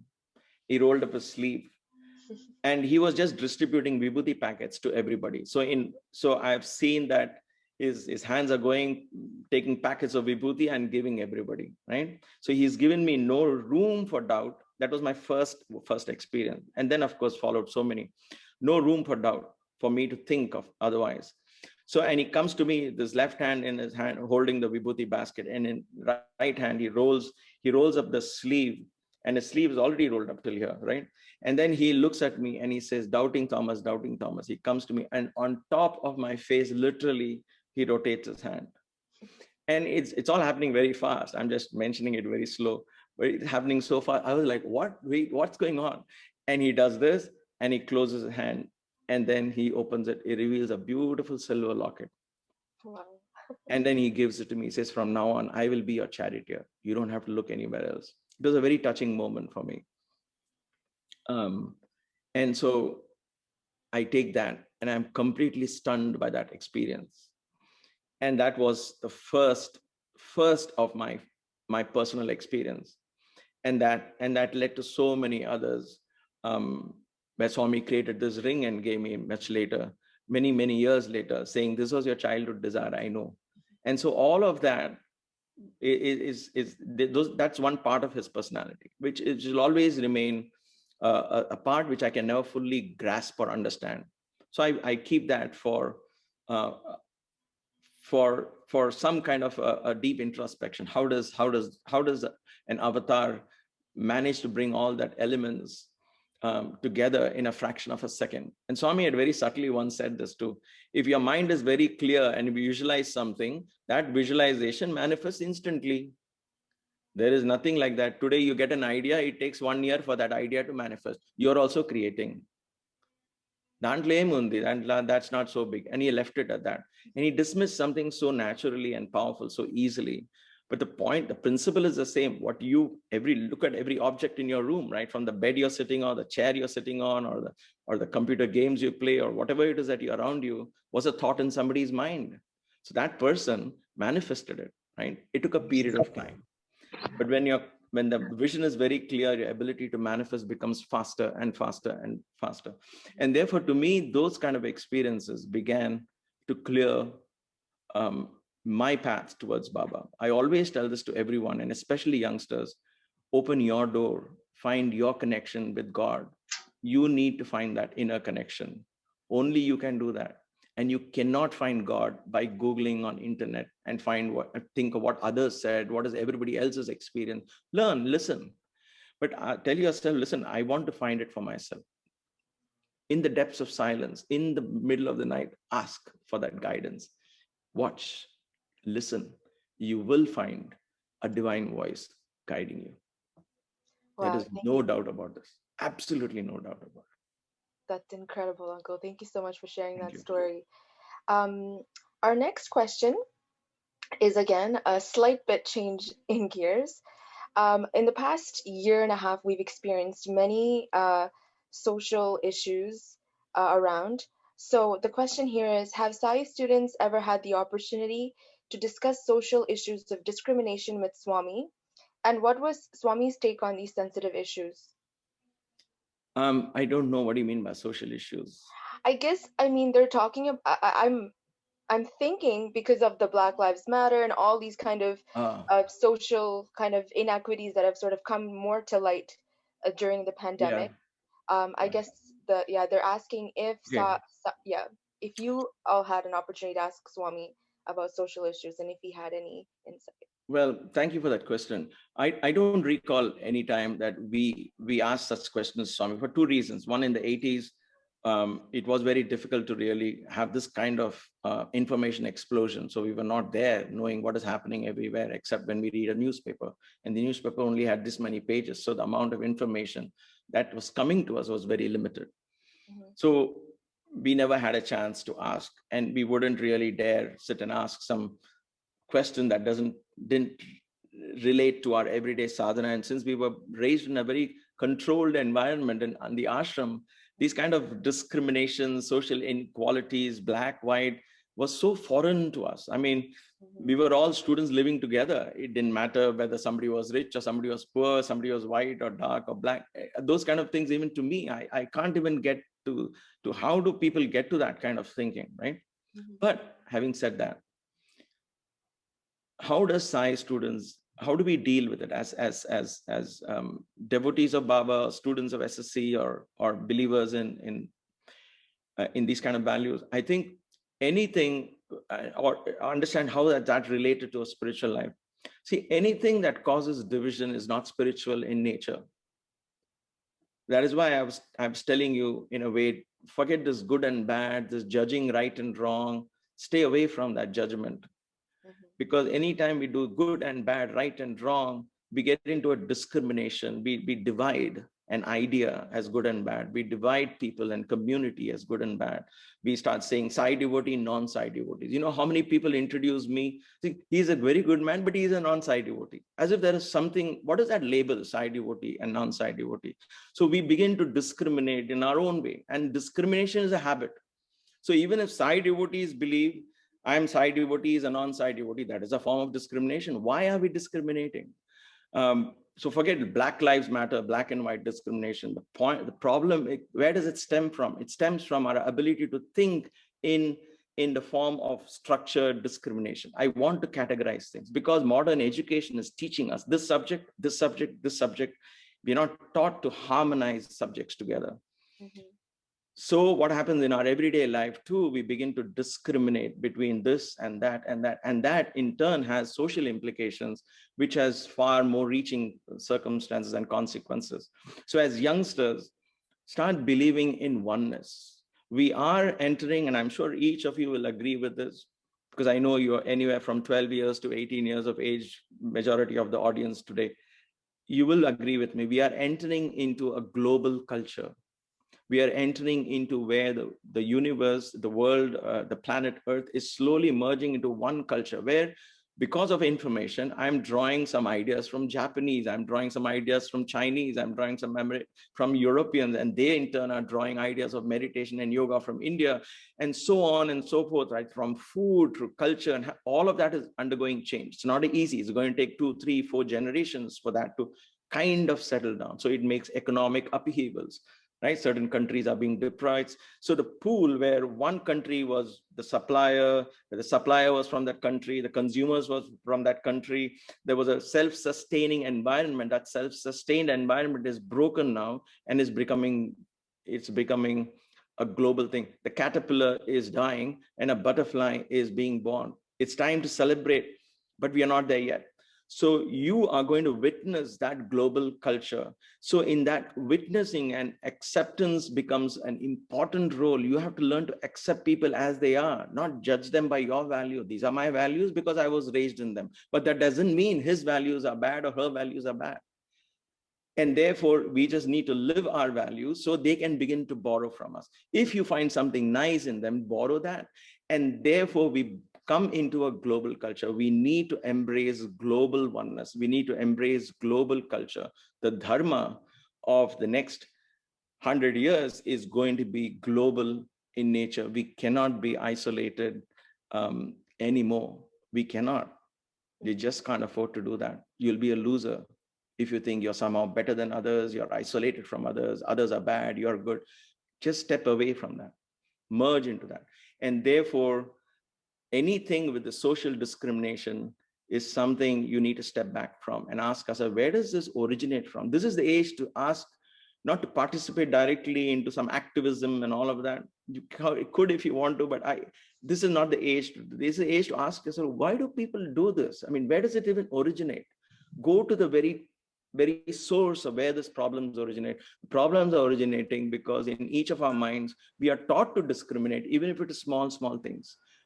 That discrimination, division is not spiritual. Oneness is spiritual. Expansion is spiritual. Inclusion is spiritual. Make those your values, and then allow that to find expression to put an end to these social issues. Don't take them in an incomplete way, saying Black Lives Matter, Black people are better, white people are bad. No, that's not how we approach it.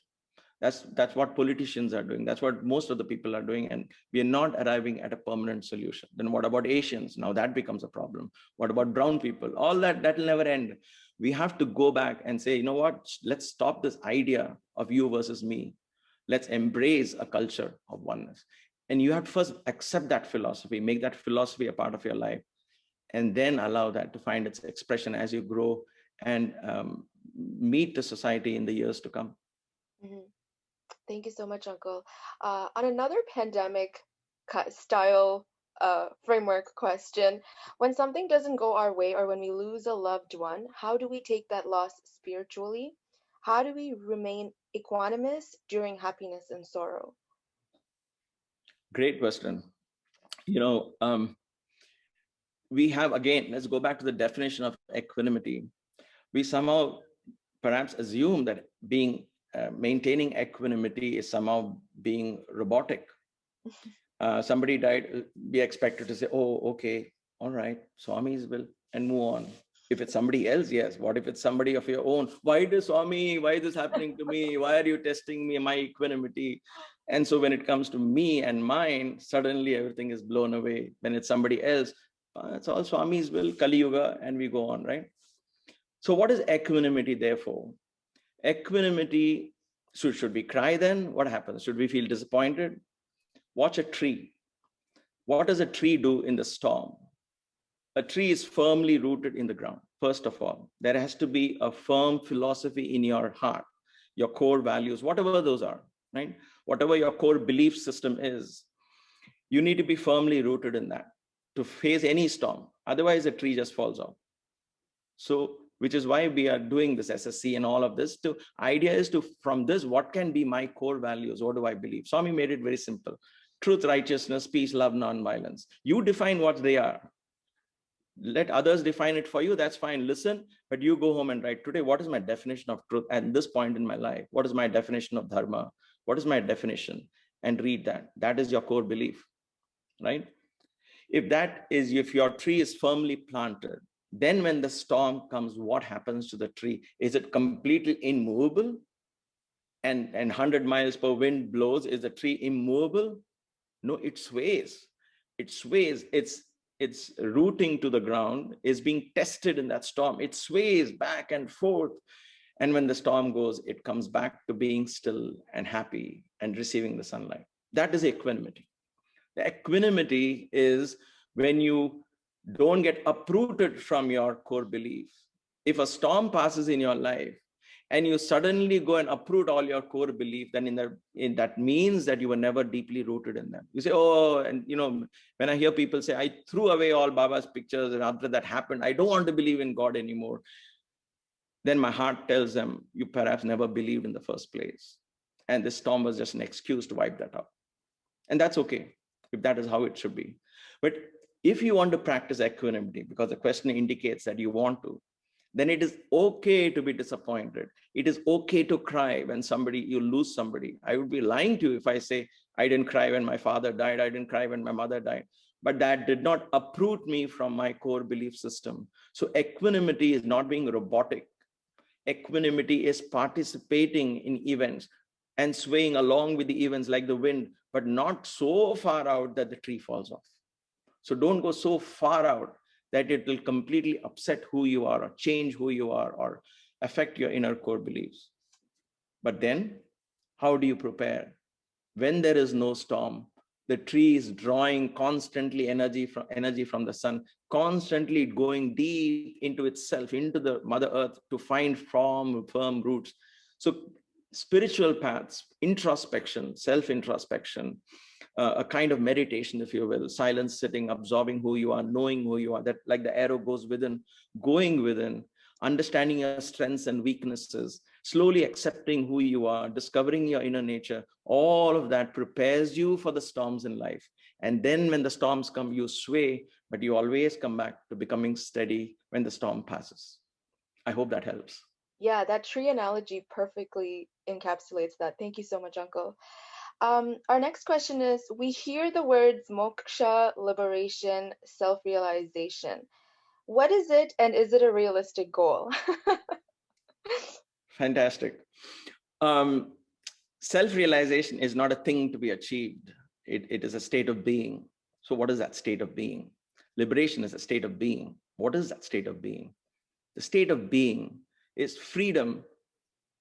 Moksha is freedom. Freedom from what? Freedom from your conditioned mind.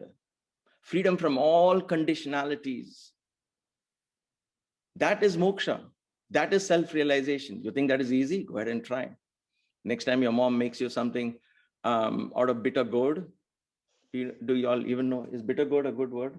I guess some vegetable which is very bitter. All right, let's take that. So if she makes that, can you eat that and say, oh, I love it, bitter gourd? Yes, why not? Can you treat that as the same as a chocolate or a piece of ice cream? Ask yourself why. Because even though you may be 12 years, you may be 15 years, we have already begun to condition our minds. This is what I like, this is what I don't like. Conditioning our minds is creating a prison.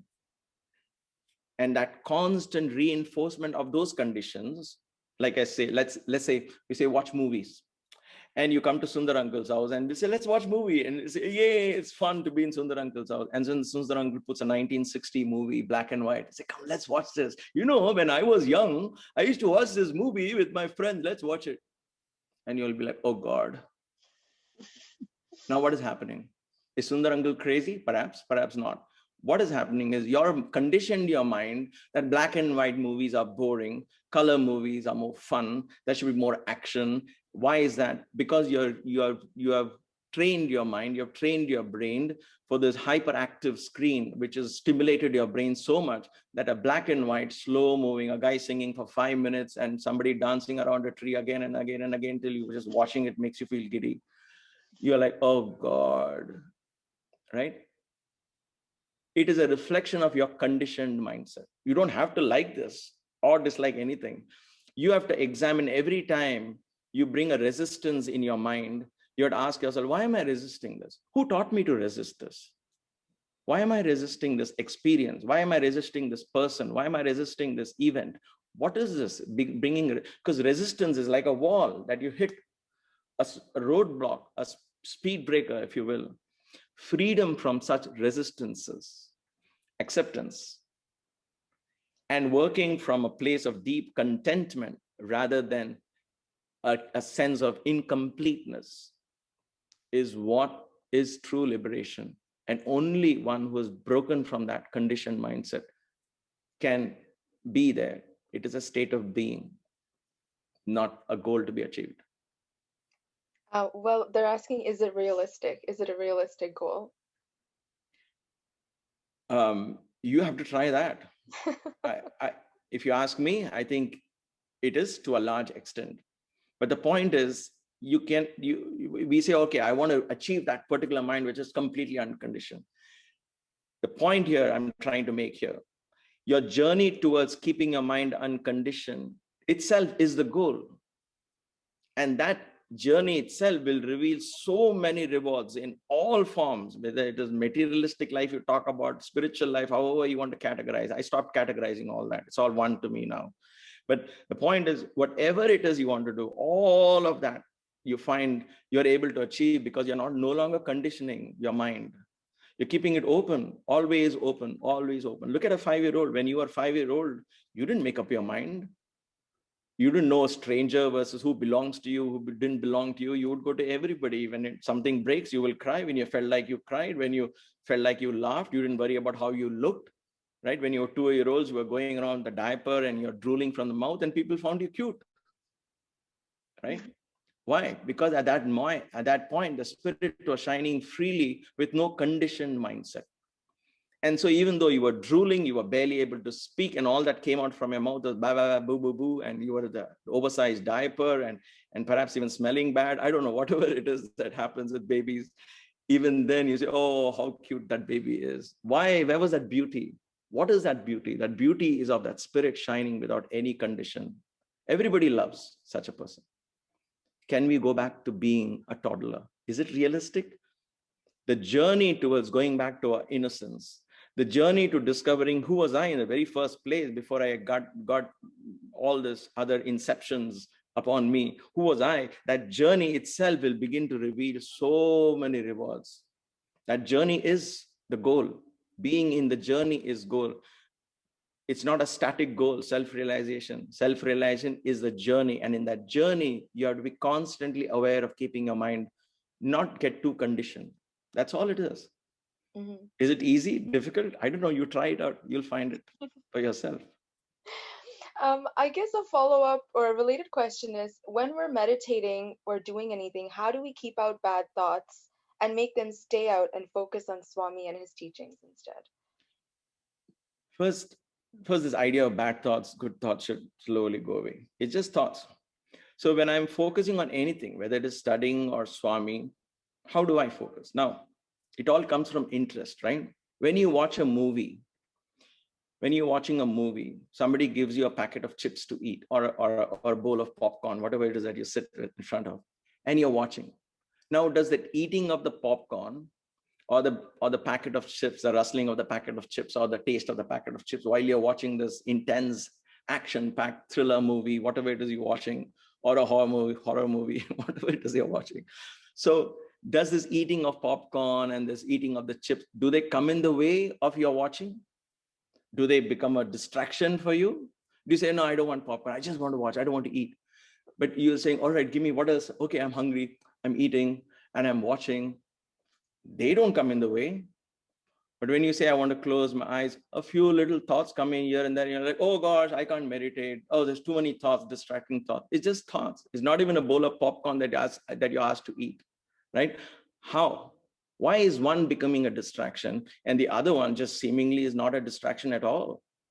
There could be your little brother or sister playing in a corner, making enough sound. All of that is gone because you're glued to the television. I've seen 4-year, 5-year-old, my nephews, nieces, and now, of course, they are 15, 16 years, your age, and they'll be watching, and nothing seems to affect them. Like they'll be glued like zombies. They're like, what's going on there? Where does that come from? You tell me that they're not able to focus. I'll tell you they are absolutely able to focus. I'm sure each one of you can relate to that. You are able to focus. Why are you not able to focus on Swami's form, or we call it meditation? Because we enter into it in a dogmatic sense. And that is why I say, don't enter into it because somebody told you to do it. Keep your open mind, practice. I'm not saying don't do it, but you have to figure out what is in me that I like to meditate on. What is the form that I want to meditate on? It could be just a lamp. It could be just a symbol. It could be a flower. It could be something that brings out the goodness in you. That is your Sai. Swami is truly in his divine consciousness, every form that you see. That is my 100% belief that can never be shaken, because he identified himself in that consciousness. And so if a flower helps to keep your mind peaceful, even if it's for a few moments, use the flower as a symbol that reminds you of Swami. If it is a form of Swami, go dive deep into it. But let it come from a place of interest and love, not a dogmatic ritual that has to be done at 4 o'clock in the morning or 6:30 in the morning. 15 minutes I have to meditate. What are the tips? What are the techniques? It kind of helps to some extent, but beyond a point, it won't. You have to figure out what is it that you love to meditate on. Then that is why combine this with work is worship. Then when you're doing your work, that becomes a form of meditation, because you're doing a work which you like. That work becomes worship. That work becomes meditation. Then automatically focus, you will learn to say, you know what, I can focus on things I like. I can focus. Start saying that. And then you begin to focus automatically. Hope I made sense. Yes, absolutely, Uncle. Um, we have a very interesting question. Why doesn't God just clap his or her hands and solve all of our problems? You're not my friend anymore. I don't even know. I can't even run away from a camera and say, oops, sorry, lost internet connection. All right, let's try this. Now, I wish it was true, right? We believe in this Santa Claus like God, a Superman God. Oh, I'm going on a vacation, Swami, look after my home. I'm sick, Swami, please cure me. I'm out of a job, Swami, please give me a job. We want the Superman to come and fix our lives for us, right? Just think of it for a moment. There is poverty in the world, we say. Why can't just God clap his hands and make sure everybody has enough gold in their homes? Make sense? Why not? Let's assume for a moment everybody has gold in their home. What will happen to the value of gold? You think it'll still be worth anything? It'll be worth nothing. Then a piece of iron will be worth more than gold. Then you will ask me, why can't people have iron pieces in their home? If iron pieces become everybody's home and the rocks become rare. So we have that mentality of chasing something that is rare and making that valuable. If God were to fix, so if God's giving money to everybody, it's not going to work, because there'll be no value for money left, right? So let's fix the economic side part of things. What has happened is, the problem is not God fixing our problems. The problem is, if God fixes our problem with a clap of the hand, before he finishes this clap, we'll bring it right back into the picture, because we are not learned to live in a giving, sharing environment. Who created this problem? Not God, right? Our divine self didn't create this problem. Our ego self creates this problem, because we work, we think, we act, we learn, we educate ourselves from the point of I versus he, I versus she. Who built nations? Not God, man. Where the clear streams of reason has lost its way into the dreary desert sands of dead habit. Where the world has not been broken up into fragments of domestic walls, where words come out from the depths of truth, where tireless striving stretches its arm towards perfection. Into that heaven of freedom, allow my country to be awake, said Rabindranath Tagore. That is a poem. That was a vision of the seers and the sages in the Vedic culture and Sanatana Dharma. Oneness. So we are getting there. That's why that global culture comes. Oneness. So think about that and see how that helps and guides you. It is not from that ego point of view. If God fixes our problem, we'll go right back to creating a new one and say, oh God, fix this also. We go right back into creating a problem. So there is no concept of God sitting out there.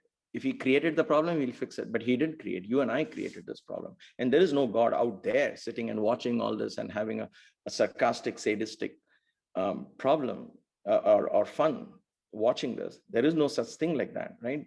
Sanatana Dharma and Vedanta and Sai's teachings is you are that God. You make the difference in the world that you want to see.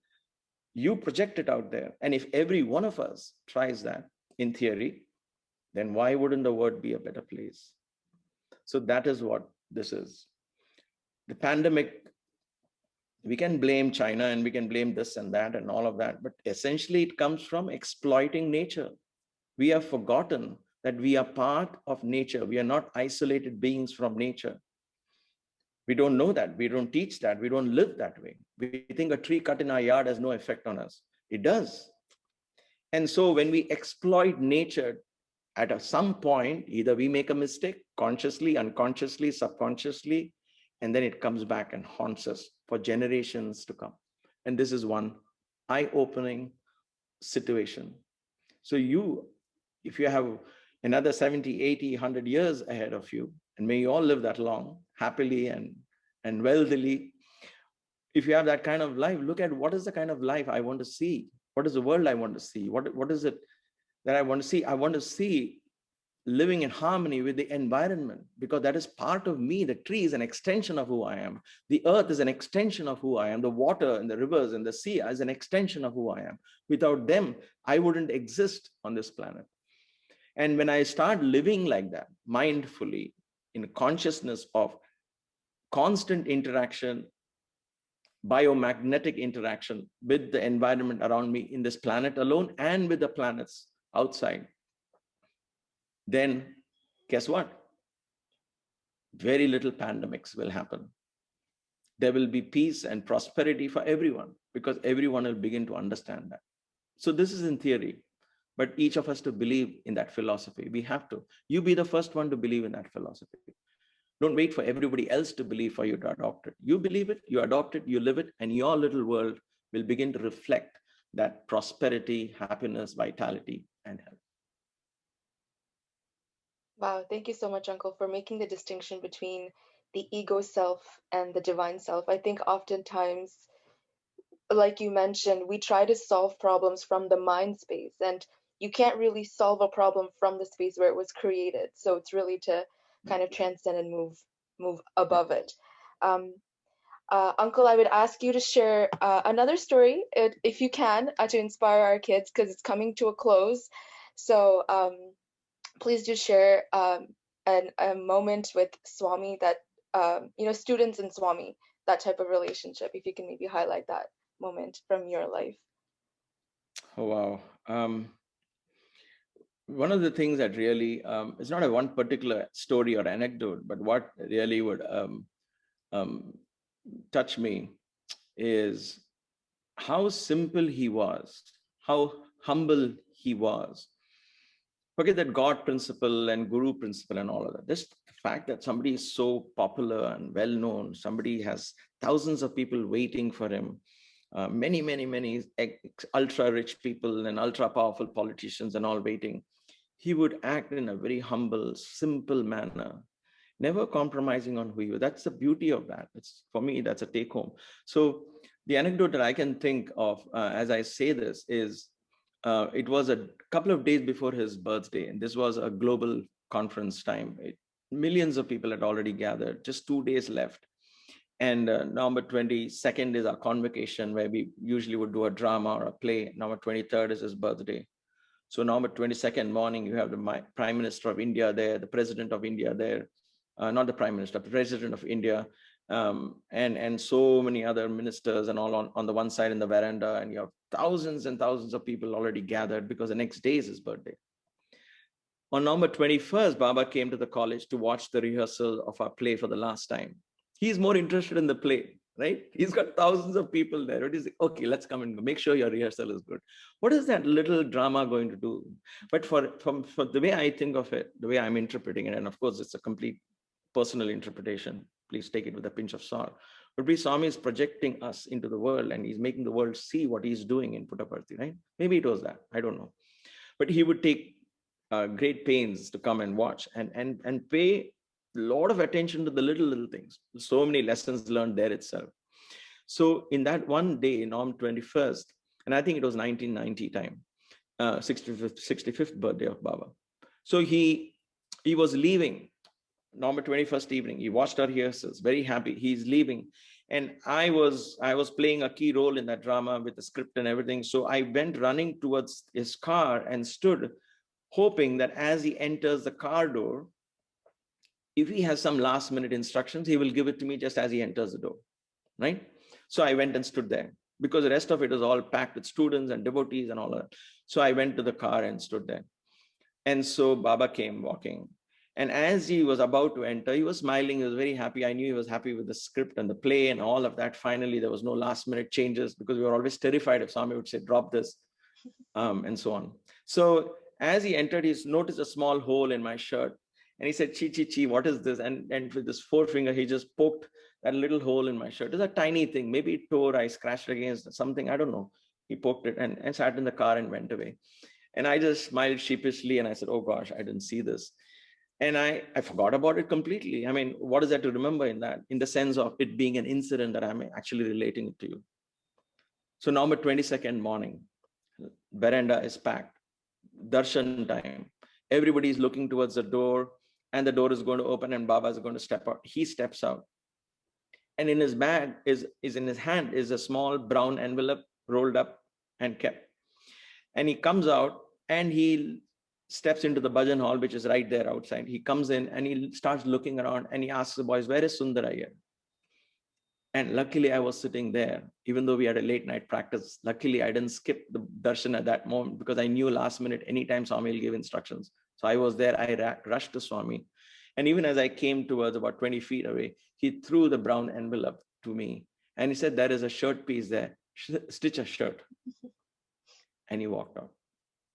Now, just pause for a moment and think, right? Why is Baba being great? And why are you and I giving him a place of God and divinity? Is because he would never let the small things go unnoticed. When we take care of the small things in our life, the big things happen automatically. When we don't take care of the small little things in our life, the big things always have excuses as to not to materialize. Baba paid attention to such small events. For him, each event was as important as achieving his goal of changing mankind. None of them had differentiation, which is important, which is unimportant. Each had time and place for that. So he took time, because I know he would have taken time to put that in the envelope. He doesn't have assistants in his room. He would have done that himself to give it to me. Who am I? I mean, was I a big donor or a big rich man? Nothing. I was just a regular guy whose shirt he found a hole, and that bugged him.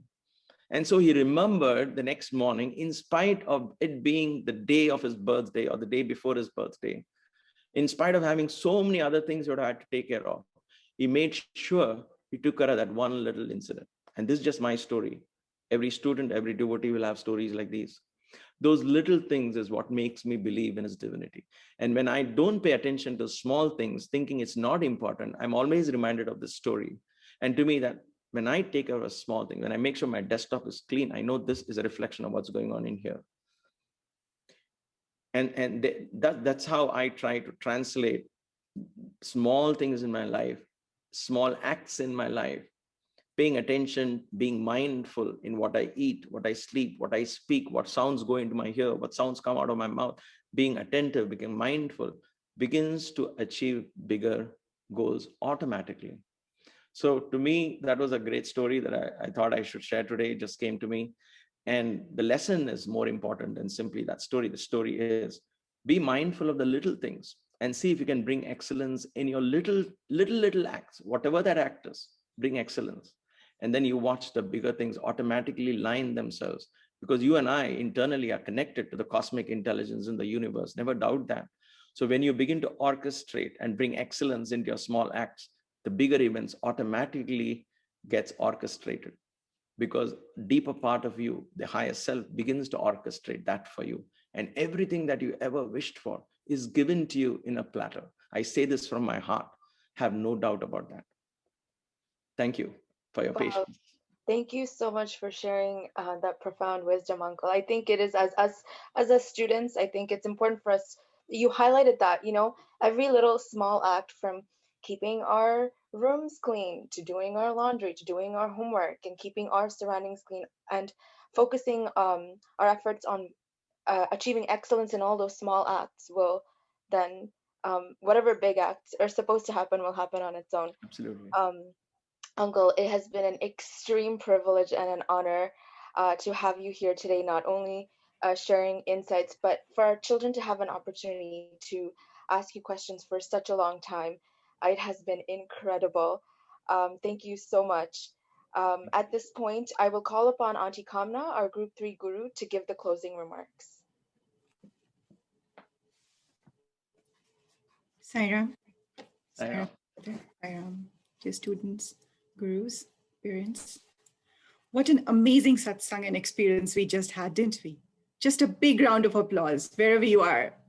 Like drum roll, please. Dear Brother Sunder Iyer, on behalf of the SSE students, gurus, and the entire Torontoyorksai Center, I extend a heartfelt thank you and gratitude to you. It's been a pleasure and a privilege to hear you speaking from your heart. And we were all spellbound, partaking of all the gems of wisdom and personal experiences you shared with us this morning. Wow. We went on Thank a journey with you today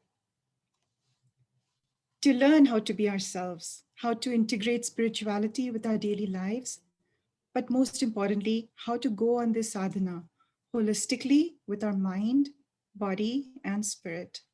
It's very, very important. Thank you for showing us how to do that.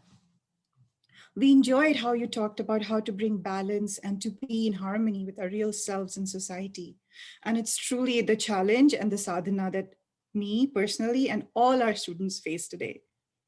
We also learned how to go within, to be archers, to be unique and not to copy anyone, to celebrate our individuality and harmonize our strengths and our weaknesses. Thank you for reminding us yet again about Swami's hard work, his divinity, his humanity, and how to focus on the effort so that we can achieve excellence and how to emulate that in our lives. Thank you, dear brother. We learned how to practice mindful living and continue the pursuit for excellence so that Swami can be with us every day. You showed us how to let go unnecessary things like guilt and baggage that we don't need. And you showed us how to tap into our core values and to truly dare to be ourselves. So full of gratitude for that. I'm sure our students and gurus and all those who are part of this satsang today benefited from all the learnings that you imparted to us today. Some of us, dear brother, have not seen Swami in his physical form.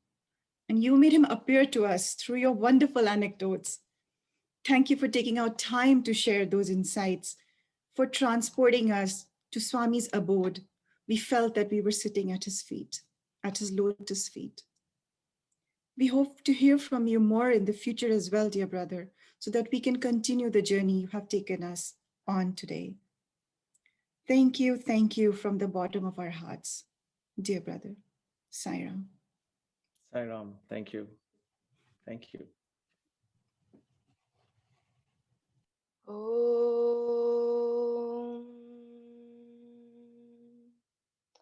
Samastaloka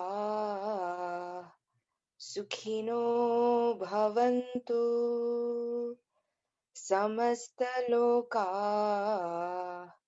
Sukhino Bhavantu Samastaloka Sukhino Bhavantu. Om Shanti Shanti Shanti